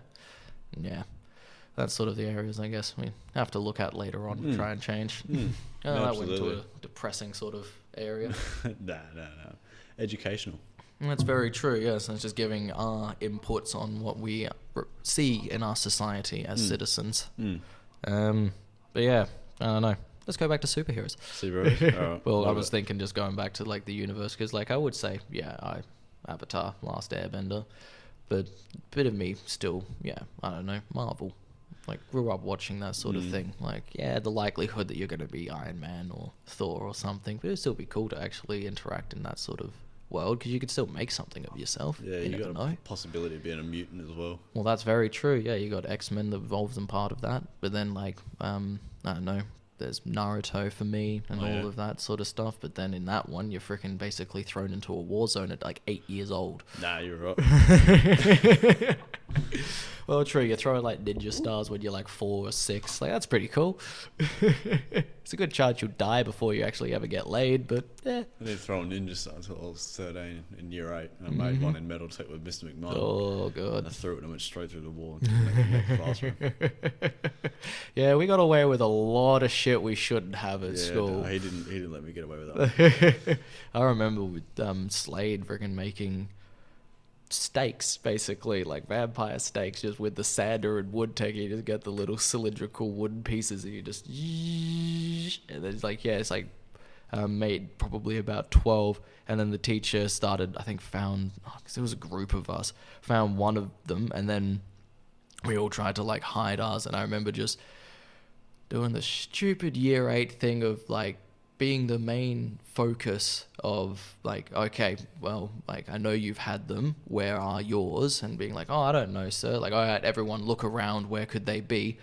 Choosing to put them into the discarded bin and being the one that found them, instead of going, oh, I'll just throw the ones that they're looking at for me in here and then walk away and have someone else find them, and then just be like, well, I didn't do it. But no, I had to be the one that threw them in there. Went, oh, sir, they're in here. And he knew exactly who they were. And then I got in detention. Oh, damn. Yeah, it did not work. But I learned that lesson of just, yeah, now or later on, yeah, you just throw them away and have someone else find them, because then it doesn't look as suspicious to you, because they could be like, oh, I saw you over there. It's like, I didn't really look into there. Like, I was just having a general look around, and then they must have had a bit more of a look. How do you know they didn't throw it in there? Yeah, I was just having a bit of a mosey around. Yeah, exactly. But yeah, freaking, what was it? There was a few people in Metal Tech that decided to try and make cone pieces with the metal lathes, and then saying, oh, sir, it's a goblet. Like, it's a detachable goblet. It's not that fucking stupid. No, it's not that dumb. That's the shit you think that, you know, teachers and parents just don't understand. They came over on the last fucking ship. Yeah, that's for sure. You know? No, they know. They've done it probably. Exactly, yeah. No, you can't pull the rug over their eyes. You can't do that, because they've probably tried to do the same thing when they were your age. Mm-hmm. Yep. You know, but then you had like the good ones that would sort of educate you more than just punish you. And I felt like that was definitely a better method of like, okay, yeah, no, I definitely knew that was you that was making that cone piece. And if you want to try and get away with that, you got to maybe try and do it this way, but you're getting in trouble this time, so learn from that instead of just, yeah, nah, you're an idiot, blah, blah, blah, and being like that sort of, I don't think of the word, not really a harsh parent, but sort of the... strong but, harsh but fair sort of thing. Yeah, that's the better option to use, instead of just being that just, unfair, just punishment, Can't think of the word right now. It's kind of stumping me. Yeah, it's I can't think of it either. But it's more of like an educational, educational lesson to them rather than reprimanding them. Yes, yeah, exactly. And that's sort of the problem. It always seems with societies like prison system and stuff like that. Like when you get out of school, it's just you fucked up.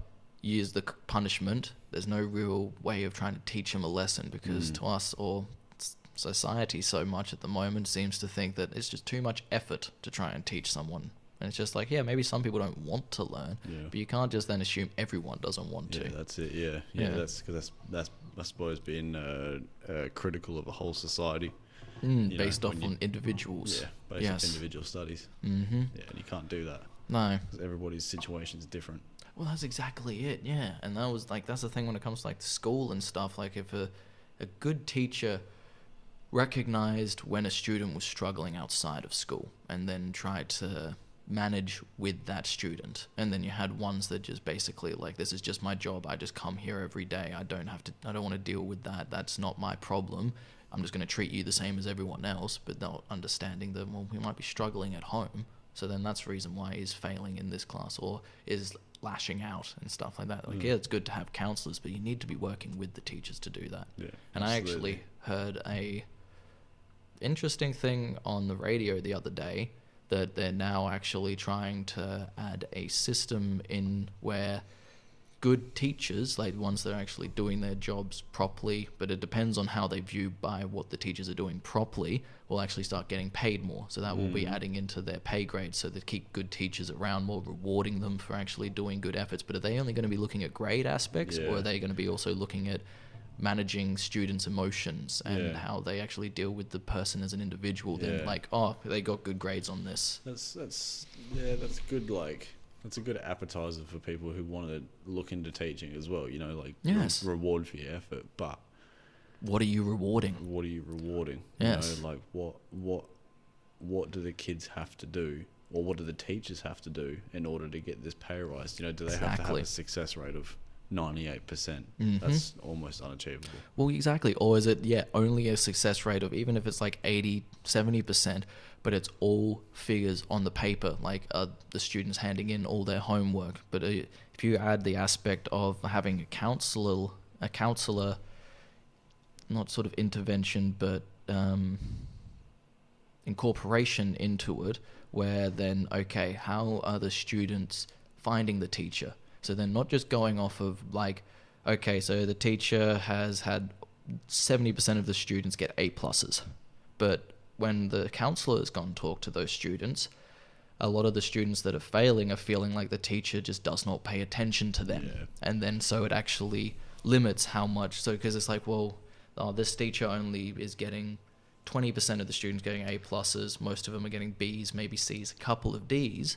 But when the counsellor goes and talks to the students, they're like, well, I do struggle with this, but the teacher really puts in a lot of effort with me. And then that also gauges with how much the teacher earns, because it's like, well, that person might not just be getting given like the best students, like because you can get classes where it's like, okay, they've just got a lot of good students that are actually able to excel at that particular subject, but they're not putting in the emotional aspect that needs to be put into teaching, where it actually is to help the individual grow and not just looking at figures on a paper. And I think a lot of the time these days, like, the issue was, it's been, especially back when we were in school, 30 plus kids to one teacher, way too much. It is way too much. Well, you can't one person, like, if one parent struggles with 2 kids, why the fuck would you give them 32 for an hour or 2 a day? Exactly. You know, why would you do that? Because that's overloading a teacher who's actually trying.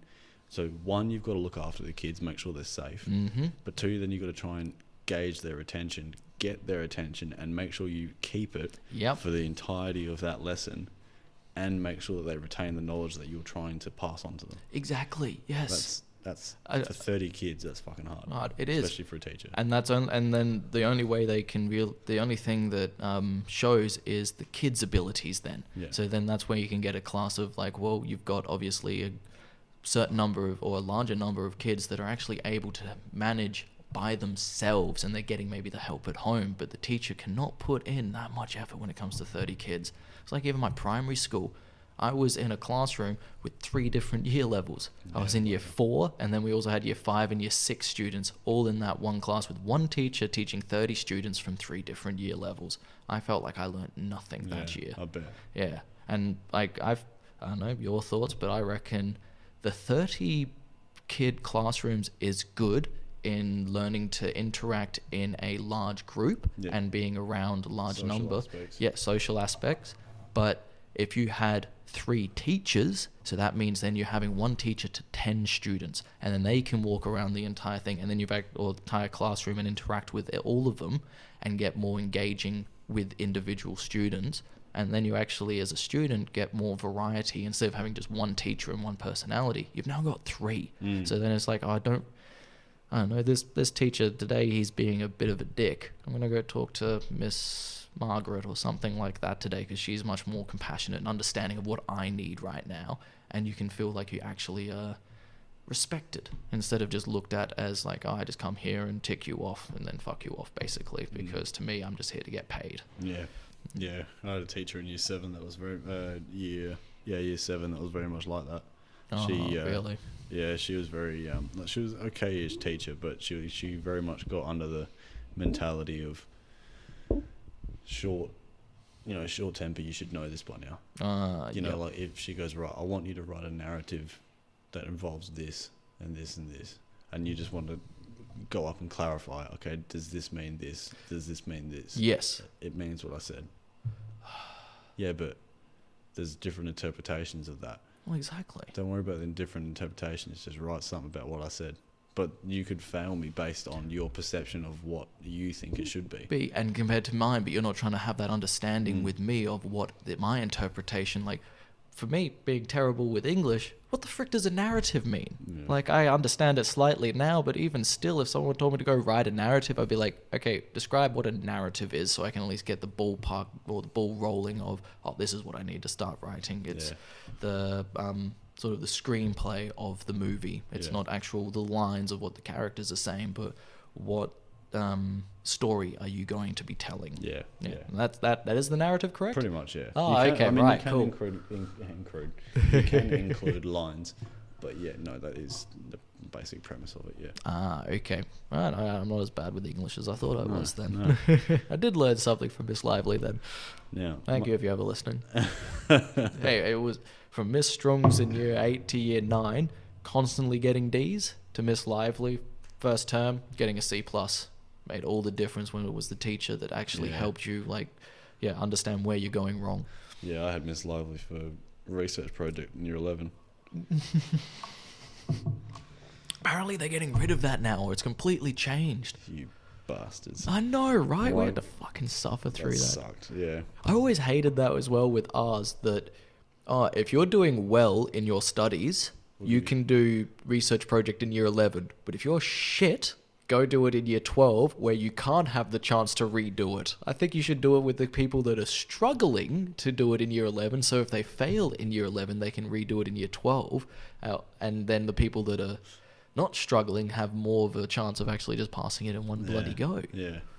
It's one of those subjects that is a grey area among a lot of students, because a lot of them are like, yeah, it's pretty cool, you get to really study something that you're really into, and then you get to produce it to everybody else and just say, look, this is what I've questioned, this is what I've found, there you go. Enjoy. Have a look, have a read, this is what I found. But at the other side, there's the other side of that coin where I know it was daunting, especially the procedures that they wanted you to meet and also follow, and the expectations that they wanted you to meet. That was a lot, especially for, that was like a uni level shit we were doing in year 11. We weren't ready for that. No, and they were like, oh, this is meant to get you ready for uni. It's like, well, most of us don't really want to go straight into uni outside of high school. Also, if we fail this, we actually can still get into uni outside of high school if we pass a certain the adult entry exam. Thank you. That's it. Exactly right. Yeah. And if you pass that, then great. And that is so much easier than actually going and doing research project. And from my understanding, I could be wrong about this, if you've actually gone and done a TAFE course, you don't need to do the adult entry exam to go into uni, because the TAFE course supposedly counts as, okay, you have a desire and willingness to want to learn outside of school, that's all you really, and you've got the basic functions to be able to, write out some, not really assessments, but sort of similar to it, that then, okay, you can incorporate those skills into going to uni. Or you might still have to do an adult entry exam, but it might be a lot less expectations if you've gone and done TAFE course, because then you've got that proof of choosing to learn outside of school. Because a lot of people wanted to then, like year 10 or 11, go and do a trade, because they knew they would actually be able to make money in that. Whereas if you go and do a uni course, because that's, even though we're saying this about teachers and they're having enough into the classroom and maybe encouraging with this new scheme to get more people into wanting to teach, there are not many roles out there. I know people that have been teacher or qualified teacher for like 8 years before they actually got into a position. And unless you're going to go rural. Yeah, it's like Kieran. He had to go rural. He's in Strath. Oh, right. So he drives 54 Ks to work and back every day. Jeez. Just so he could actually get a bloody job. Just so he can get a job, yeah. Yeah. And see, that's the problem. And that he's still probably got he's probably just him to 30 kids. Yeah. Yeah. Something like that, yeah. Yeah, because they don't want to the government doesn't seem to want to put the funding into how many staff of the children. Yeah. Because they know, or at the moment, it does seem like anything that doesn't make money, they don't want to put money into. Yeah, they just want to be it, because then come election time, but we're in a deficit. But it's like, yeah, but look at our children's education system. That's so much better now. Like, you give it 10 years and it will help push us out of this deficit by actually them being able to put more money back into the economy. But no, that's looking into the future. We're looking all of this like it's a stock book or something like, oh yeah, we're playing with stocks where as soon as there's any decline, all of our investors are going to pull out. Yeah. And it's just like, no, that's not how you should look at a society or how you should run a government. Yeah, exactly right. Now, much like you earlier, I need to do a pit break. Go for it. I'll just sit here and talk random shit into the mic. How long have we gone now? Almost an hour 30. Jesus, alright, so we might actually make 3 hours if we really want to. I wouldn't mind having a chuff chuff though. A chuff chuff? I'm trying not to say smoke, but yeah, I just ended up doing it anyway. You know what I mean.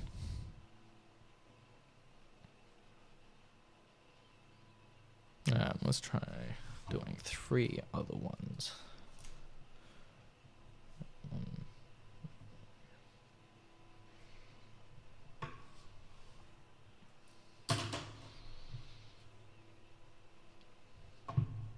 Probably need to get more of that now.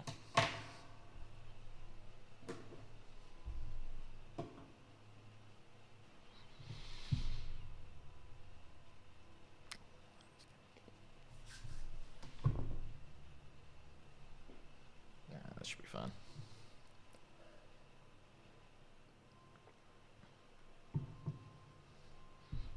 I will try and edit some of this out, seeing as it is taking a little bit of time, but yeah, you can just sit through the awkward silence.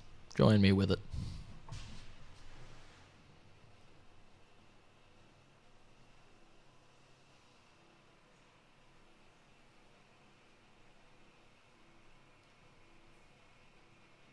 I'll add that in the end.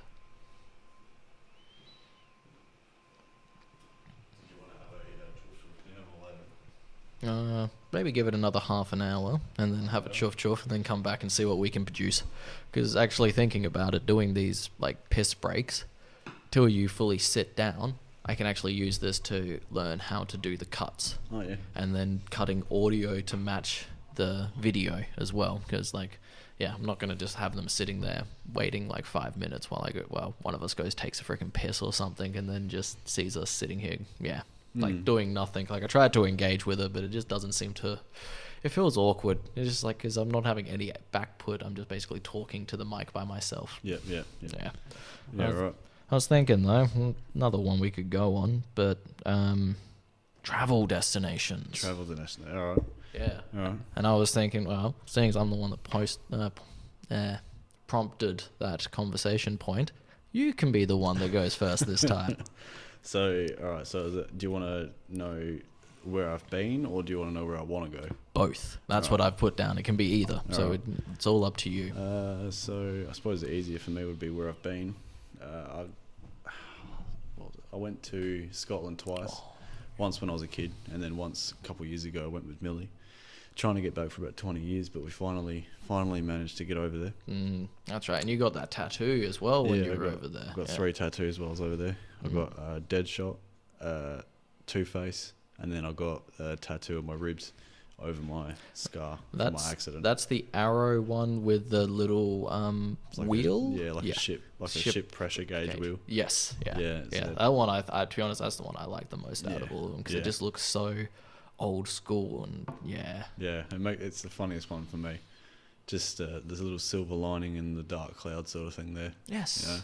And but yeah, no, that was good. That was in Edinburgh by a guy called Ishmael Fernandez. That was his name. Spanish.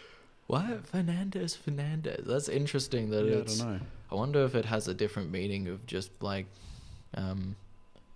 is it hyphenated or is it actually just I think that's just his name? Yeah, but he was cool. He did 9 years of an art degree in London, so like drawings and stuff, and then he became a tattoo artist.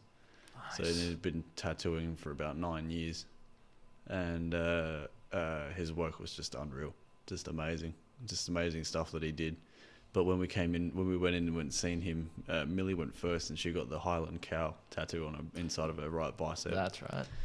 And he said, "Hey, have you guys listened to? Do you mind if I chuck some music on?" We're like, "No, you do your thing, man." And he goes, "Oh, do you mind if I put on some Spanish rap?" Yeah, go for it. Never heard Spanish rap before. Fell in love with it instantly. I can't remember who it was, but it sounded so good. Oh. And like I was in the chair for 6.5 hours. Just And it was awesome. It was fine. you should have gotten what it was called. It would have been sick to listen to. I should have. But I was too engaged with the needle digging into my ribs, and then the thought of the next, I think it was 2 or 3 days later, we were going to Amsterdam, so I was just getting too razzed up, keen to go to Amsterdam, and so that was an experience on its own as well. Oh yeah, I remember the stories, but tell us a bit more about them. Can't ever go wrong with an Amsterdam story, I suppose, because the first cool thing I've realised was they got the big Amsterdam sign as you come out of the terminal in the airport. So there's people mobbing it everywhere getting photos. Which I always just found hilarious because I'm just like it's one of those typical tourist. Yeah. Like if you want to spot if a tourist, like if they're a tourist or not, they're going to be taking a photo with that. Yeah. Absolutely. When we came out, there was a lineup, sort of like a concert lineup sort of thing with all the balusters and flags and stuff, to this taxi bay now, and we just had our suitcases and we thought, right, we'll just get a cab to the hotel. It's not too far from here, and so we joined this line, and I don't know, it was about 6 or 7 people in front of us, and when we got to the front of it, there was a dude in a suit standing there ushering people into cars. But the cars weren't like your normal yellow taxis or whatever we've got here. It was Teslas. It was like high-end Very Lexus fancy, cars. Yeah, and yeah. I thought, shit, this is going to be an expensive cab. But no, it was just normal. It was just the normal one from the airport sort of thing. So this dude got out of this Tesla and opened the boot, and he was in a suit and a very long jacket. It was very nice. And he grabbed Millie's bag and he put it in the car, and then he opened the door for her. She got in the car, and then he grabbed my bag, put it in the car, and did the same thing for me. And driving in Amsterdam's he sits on the left-hand side. Which is very confusing to us when we're so used to doing it the other way. Yeah, so we were sitting in the back of this Tesla, had a screen there. We were just chilling out, and you come straight out of the airport into an 80-kilometre-an-hour zone. And we're like, yeah, cool, sitting doing 80. And then we're coming onto this massive freeway. It's fucking huge. And it said 100. Isn't that part of the Autobahn? Because like the Not sure. Autobahn goes from Germany basically all across Europe, from what I remember. Yeah, I'm not sure. It could be, but it said 110 towards the main city. And that's miles an hour as well, No, that was K's. Is it K's? Yeah, I thought in that's Amsterdam miles. K's. Oh god, it's so confusing in Yeah. freaking Europe because you Yeah. got one country that's miles, one country that's K's. Yeah. They thankfully all still use the metric system except Yeah. for I think it's just America that doesn't, isn't Pretty it? much imperial, yeah. I was sitting behind the driver, and we were just sitting, and we started flying past cars, like sitting there, and then I seen this van, and it was coming up in the front windshield, and then it just disappeared, and I'm like, fuck, people drive slow around here. This guy's like just getting through traffic. Everybody drives like it's a Sunday morning.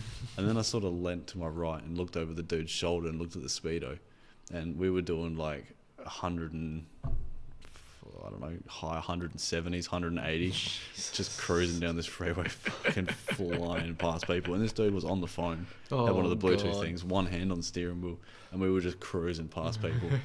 And then eventually you get into the city, and we've gone towards Vondel Park, which is like Central Park, because we were staying in the Vondel Hotel, so Central Hotel. And there's tram lines everywhere. And they don't. We never caught a tram because they never recommended catching trams because it was like a high theft area. Oh, really? Yeah. Oh, like okay. Pickpockets and stuff like that. I guess that makes sense because you are crammed on there quite a lot. Yeah. And So it's that's very why easy to everybody just walks everywhere. Yeah. Still, same issue with pickpockets, but at the same time, it's a bit less likely because you can just duck down somewhere or just get out of the way or keep it right against your chest, sort of thing. That's true. Yeah. But we're coming in towards the hotel and getting near the tram lines, all on the tram lines and the roads and stuff. But the taxis can actually follow the tram, so you just jump like on here is. You just jump on the tram line and literally just, if the tram gets stuck at the station, you'll just park right behind it, and then you drive up to the next one. Yep. But then you can jump off the tram line in front of traffic to dodge the lights. So if the tram gets a green light to go and the traffic's at a red light, you could just follow the tram. You can just follow the tram and then jump off the tram line back onto the road and just keep going. To be honest, I think that is actually the same here because I'm pretty sure you can do that down King William Street. Like after it hits Peacock Street, like as soon as it crosses South Terrace, you're actually allowed to do that. Yeah, right. Yeah. I don't think you could drive on the tram lines. Mm-hmm. Yeah, because the tram line is basically just one off from the... you actually have to go into the tram line to turn on some of the streets. Yeah. So I think you can actually do the same, but I've never been willing when I've had very little demerit points to actually try and follow the tram when it goes through. You have to give it a go. Yeah, because I think you can kind of get away with it as well if it's like that whole bus lane thing. When a bus goes into the bus lane, if you actually sit behind them and they get the green light for the bus to go, you can actually just dip out behind them. That's funny as. Don't recommend it unless you want to try and lose some demerit points to find out if you can or not. I definitely do not have enough to do that with. No. But Amsterdam was cool. There was an interesting experience with the taxi driver. Oh, I bet. Well, I don't even know. I wouldn't even call him a taxi driver. Probably more of a chauffeur. The Tesla and the suit and all that. Personal Alfred. Yeah, so we rolled up there in this hotel. We paid for 7 days. It was like $650, and we got a night free. And still pretty good though. Like, we get this hotel room, and it was online. It registered as like 4 stars.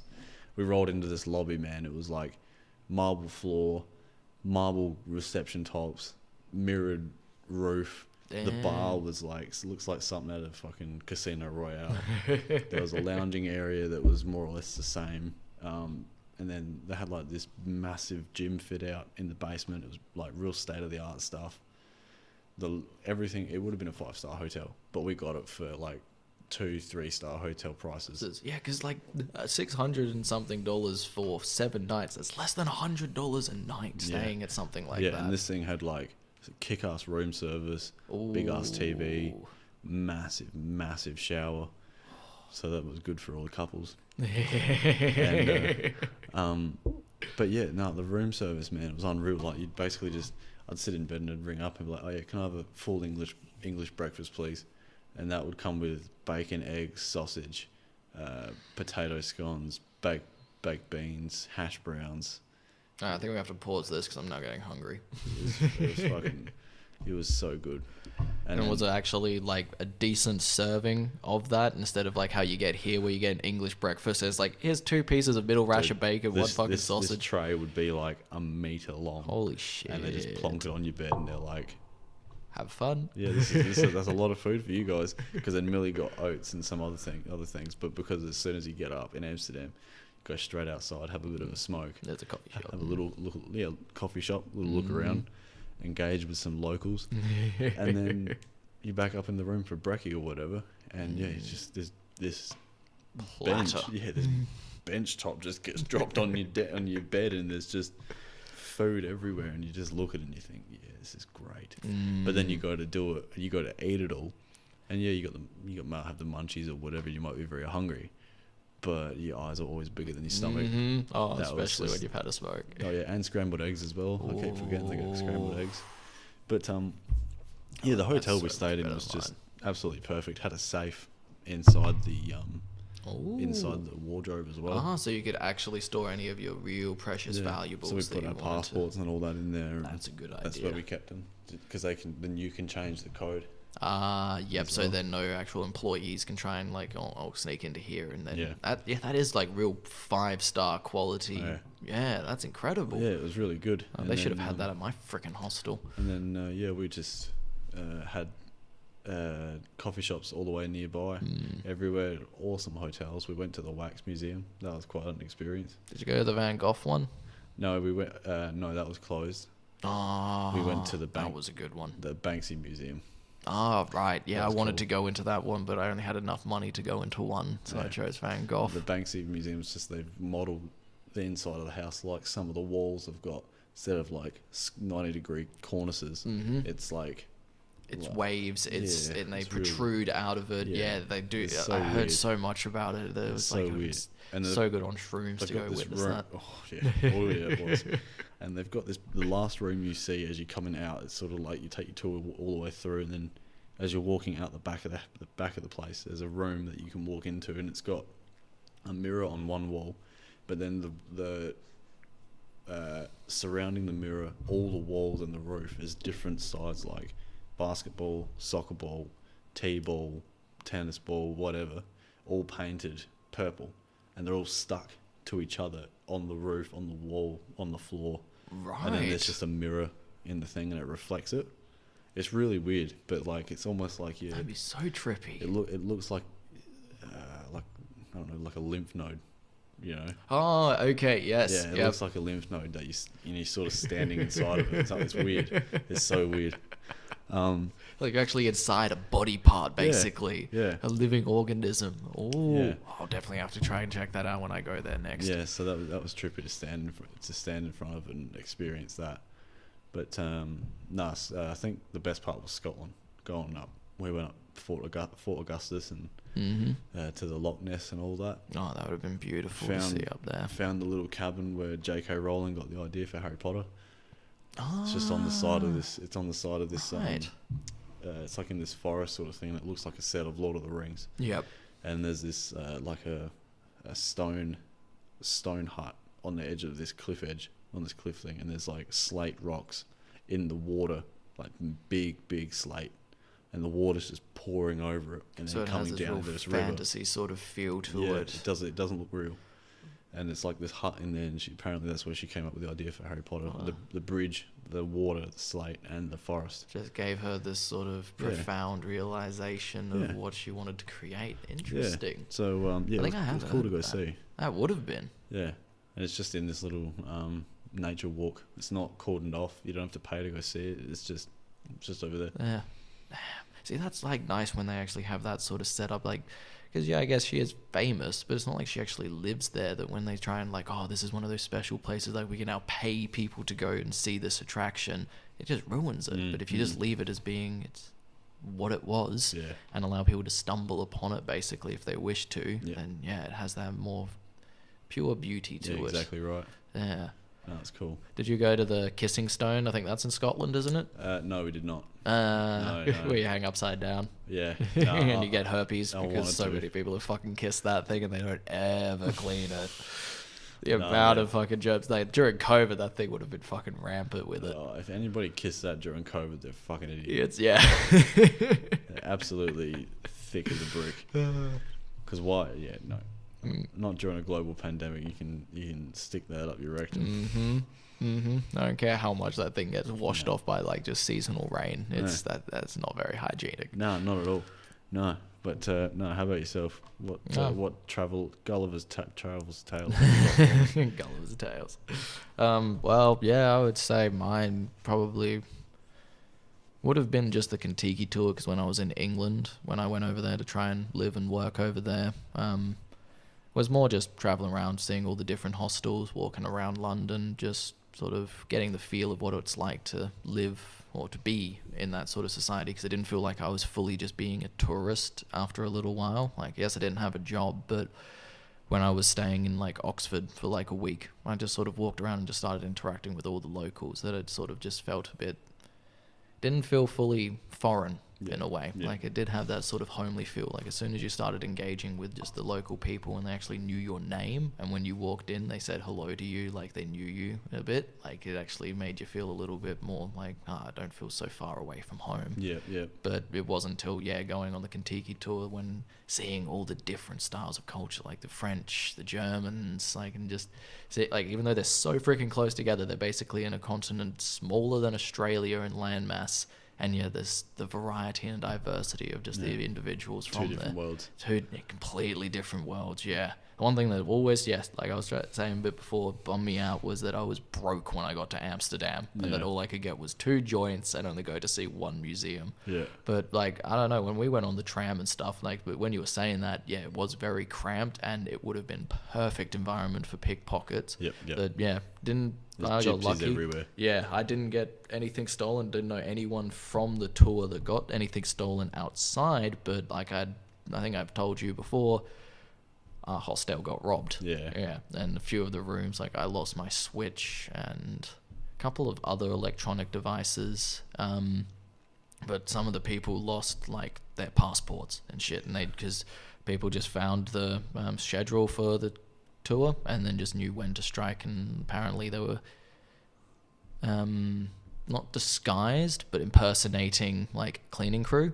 And luckily for one of the girls' rooms, one of the girls was a bit sick, and so she was still in the room, but they didn't know that she was still in the room, and they came in, just didn't knock, nothing like that. And then like they basically just walked like right past next to her bed, and then she sort of woke up and was like, what are you doing in here? It's like, oh, we just came to grab the rubbish bins, blah blah blah. And basically they didn't grab anything. They didn't even grab the rubbish bins. They just fucked out of there. Jesus.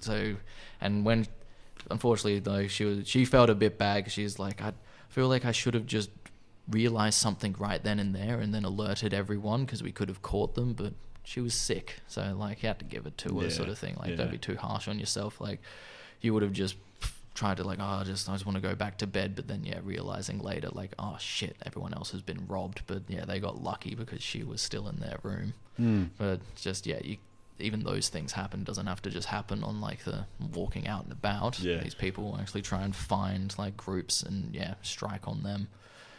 That is what it is when it comes to just going abroad. Like you kind of got to accept it. I feel like a little bit. You got to accept that there's a good chance that you might get robbed or something bad might happen because you are in a completely foreign environment. Yeah, that's it. Yeah, it's not your stomping ground anymore. No. It's someone else's. Exactly. Yeah, and like you can do your best to avoid it and manage it as it comes. But there's some things that you're just not going to be able to prepare for.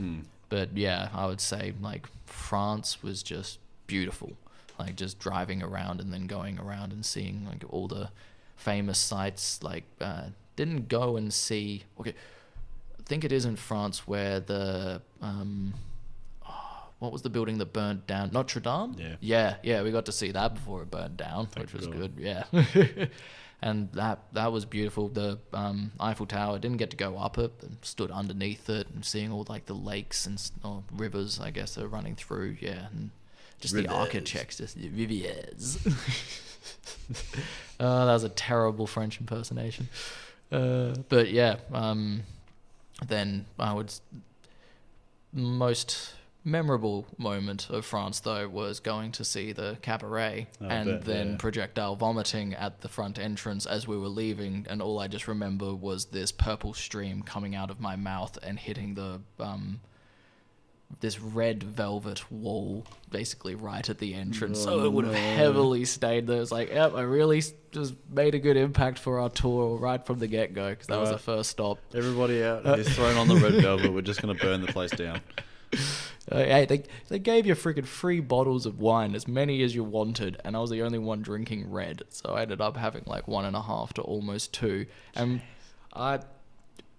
bit on my fault, but I'm fully putting it on the actual venues, like on them, because there were plates underneath the wine glasses to represent that they would be bringing food, at least bread, out to have with it, and our table got none of that. Just got all alcohol. And I'd already had like, I think it was because of the Kentucky tour, but it might just be the way the French do it, had a Jack Daniels and Coke where it was 70% of the glass was Jack Daniels and just a squirt of Coke, like before going in there as well. So like I was fucked already going in there before having all that wine. So, speaking of that, I went out for dinner last night, Mm-hmm. and there's a place in the city, Adelaide, where you walk in through this glass market, like this glass restaurant door sort of thing, and Yeah. there's like a market of little Asian restaurants in there. That was It's really weird. Central Market sort of area. Yeah, Central Market, yeah. And they had this little bar area, and beer was pretty cheap, but I found out that spirits were pretty cheap too. Ooh. So my mate Saint came back and he sat down, and he always gets Captain Morgan. I said, "Oh, is that a Captain Morgan?" He goes, "Yeah, but it's a double, so it's double Captain Morgan and Coke." And I'm like, "A double? Man, that's like $16." And he goes, "Nah, it's 10." And I'm like, "Cool." Ooh. Neck the Corona, and over I went, and I'm like, "Hey, yo, can I have one of your finest double Captain Morgans and Cokes, please?" "Yes, no worries, my good sir." Yeah, just $10. Thank you. God, that is decent. That's not bad. That's what all pricing should be. But I think it was Jai that mentioned it to me the other day. He had heard that apparently we're going to soon be expecting to pay about $18 a beer at pubs. Yep. Really? Yep, $15-18 a beer. That's fucking ridiculous. It's crap. That is It's crap. nah. Like, who's going to want to go and actually go out for a drink anymore then? No one. Because the alcohol tax for the companies went up during COVID. Uh, They need to subsidise the prices that they paid to pay for extra alcohol, Yeah. where they kept giving us the normal prices. So now they Right. want to make some money back. So now, after COVID, hey, we'll put all the prices up. You guys are all working again. Come on. Even though during COVID the prices went up, but no one was going out and buying beer, that they weren't really losing any bloody money if they put it up then. Yeah. That's just... Yeah. yeah, I'll be curious to see how long that lasts, though, because I don't know many people that actually, will want to be paying that much for a beer. Not me. I don't care how much of like a nice craft beer or whatever it is. If you put a fruit beer in front of me, I'm just gonna pour it on you. Yeah, I know you're more of the Corona. I can't drink fruit beers. Yeah, that's fair. Well, it's not really fruit; it's just more hoppy beers. But yeah, it's got that fruit taste to it. Yeah, That is what I prefer. I can't stomach it. Well, each to their own. Yeah. Each their own. Yeah. How long's that been now? We're almost hitting 2 hours. You know what? That's a good first episode. I think that's perfect first episode. You know what? We'll actually pause this. So I'm going to go and it should continue. Yep, it's just going to have track 2. All right, I need to remember that. No worries. All right. Brain fart. Closing segment. Thank you. There we go. I knew I shouldn't have had the puff before I came and did this. But well, this has been the Sean O'Brien, the SOB podcast. I thank you for listening. If you have enjoyed it, subscribe or let me know on my Facebook and Instagram page of the SOB podcast. It's this. So with this this episode, it unfortunately is going to look a bit glitched out because my phone decided to turn off the camera halfway through. So it's just going to end at a bit of a weird point. But I hope you enjoyed this episode, and this has been great. Thank you very much, Scott. Thanks for having me. All right. You know what I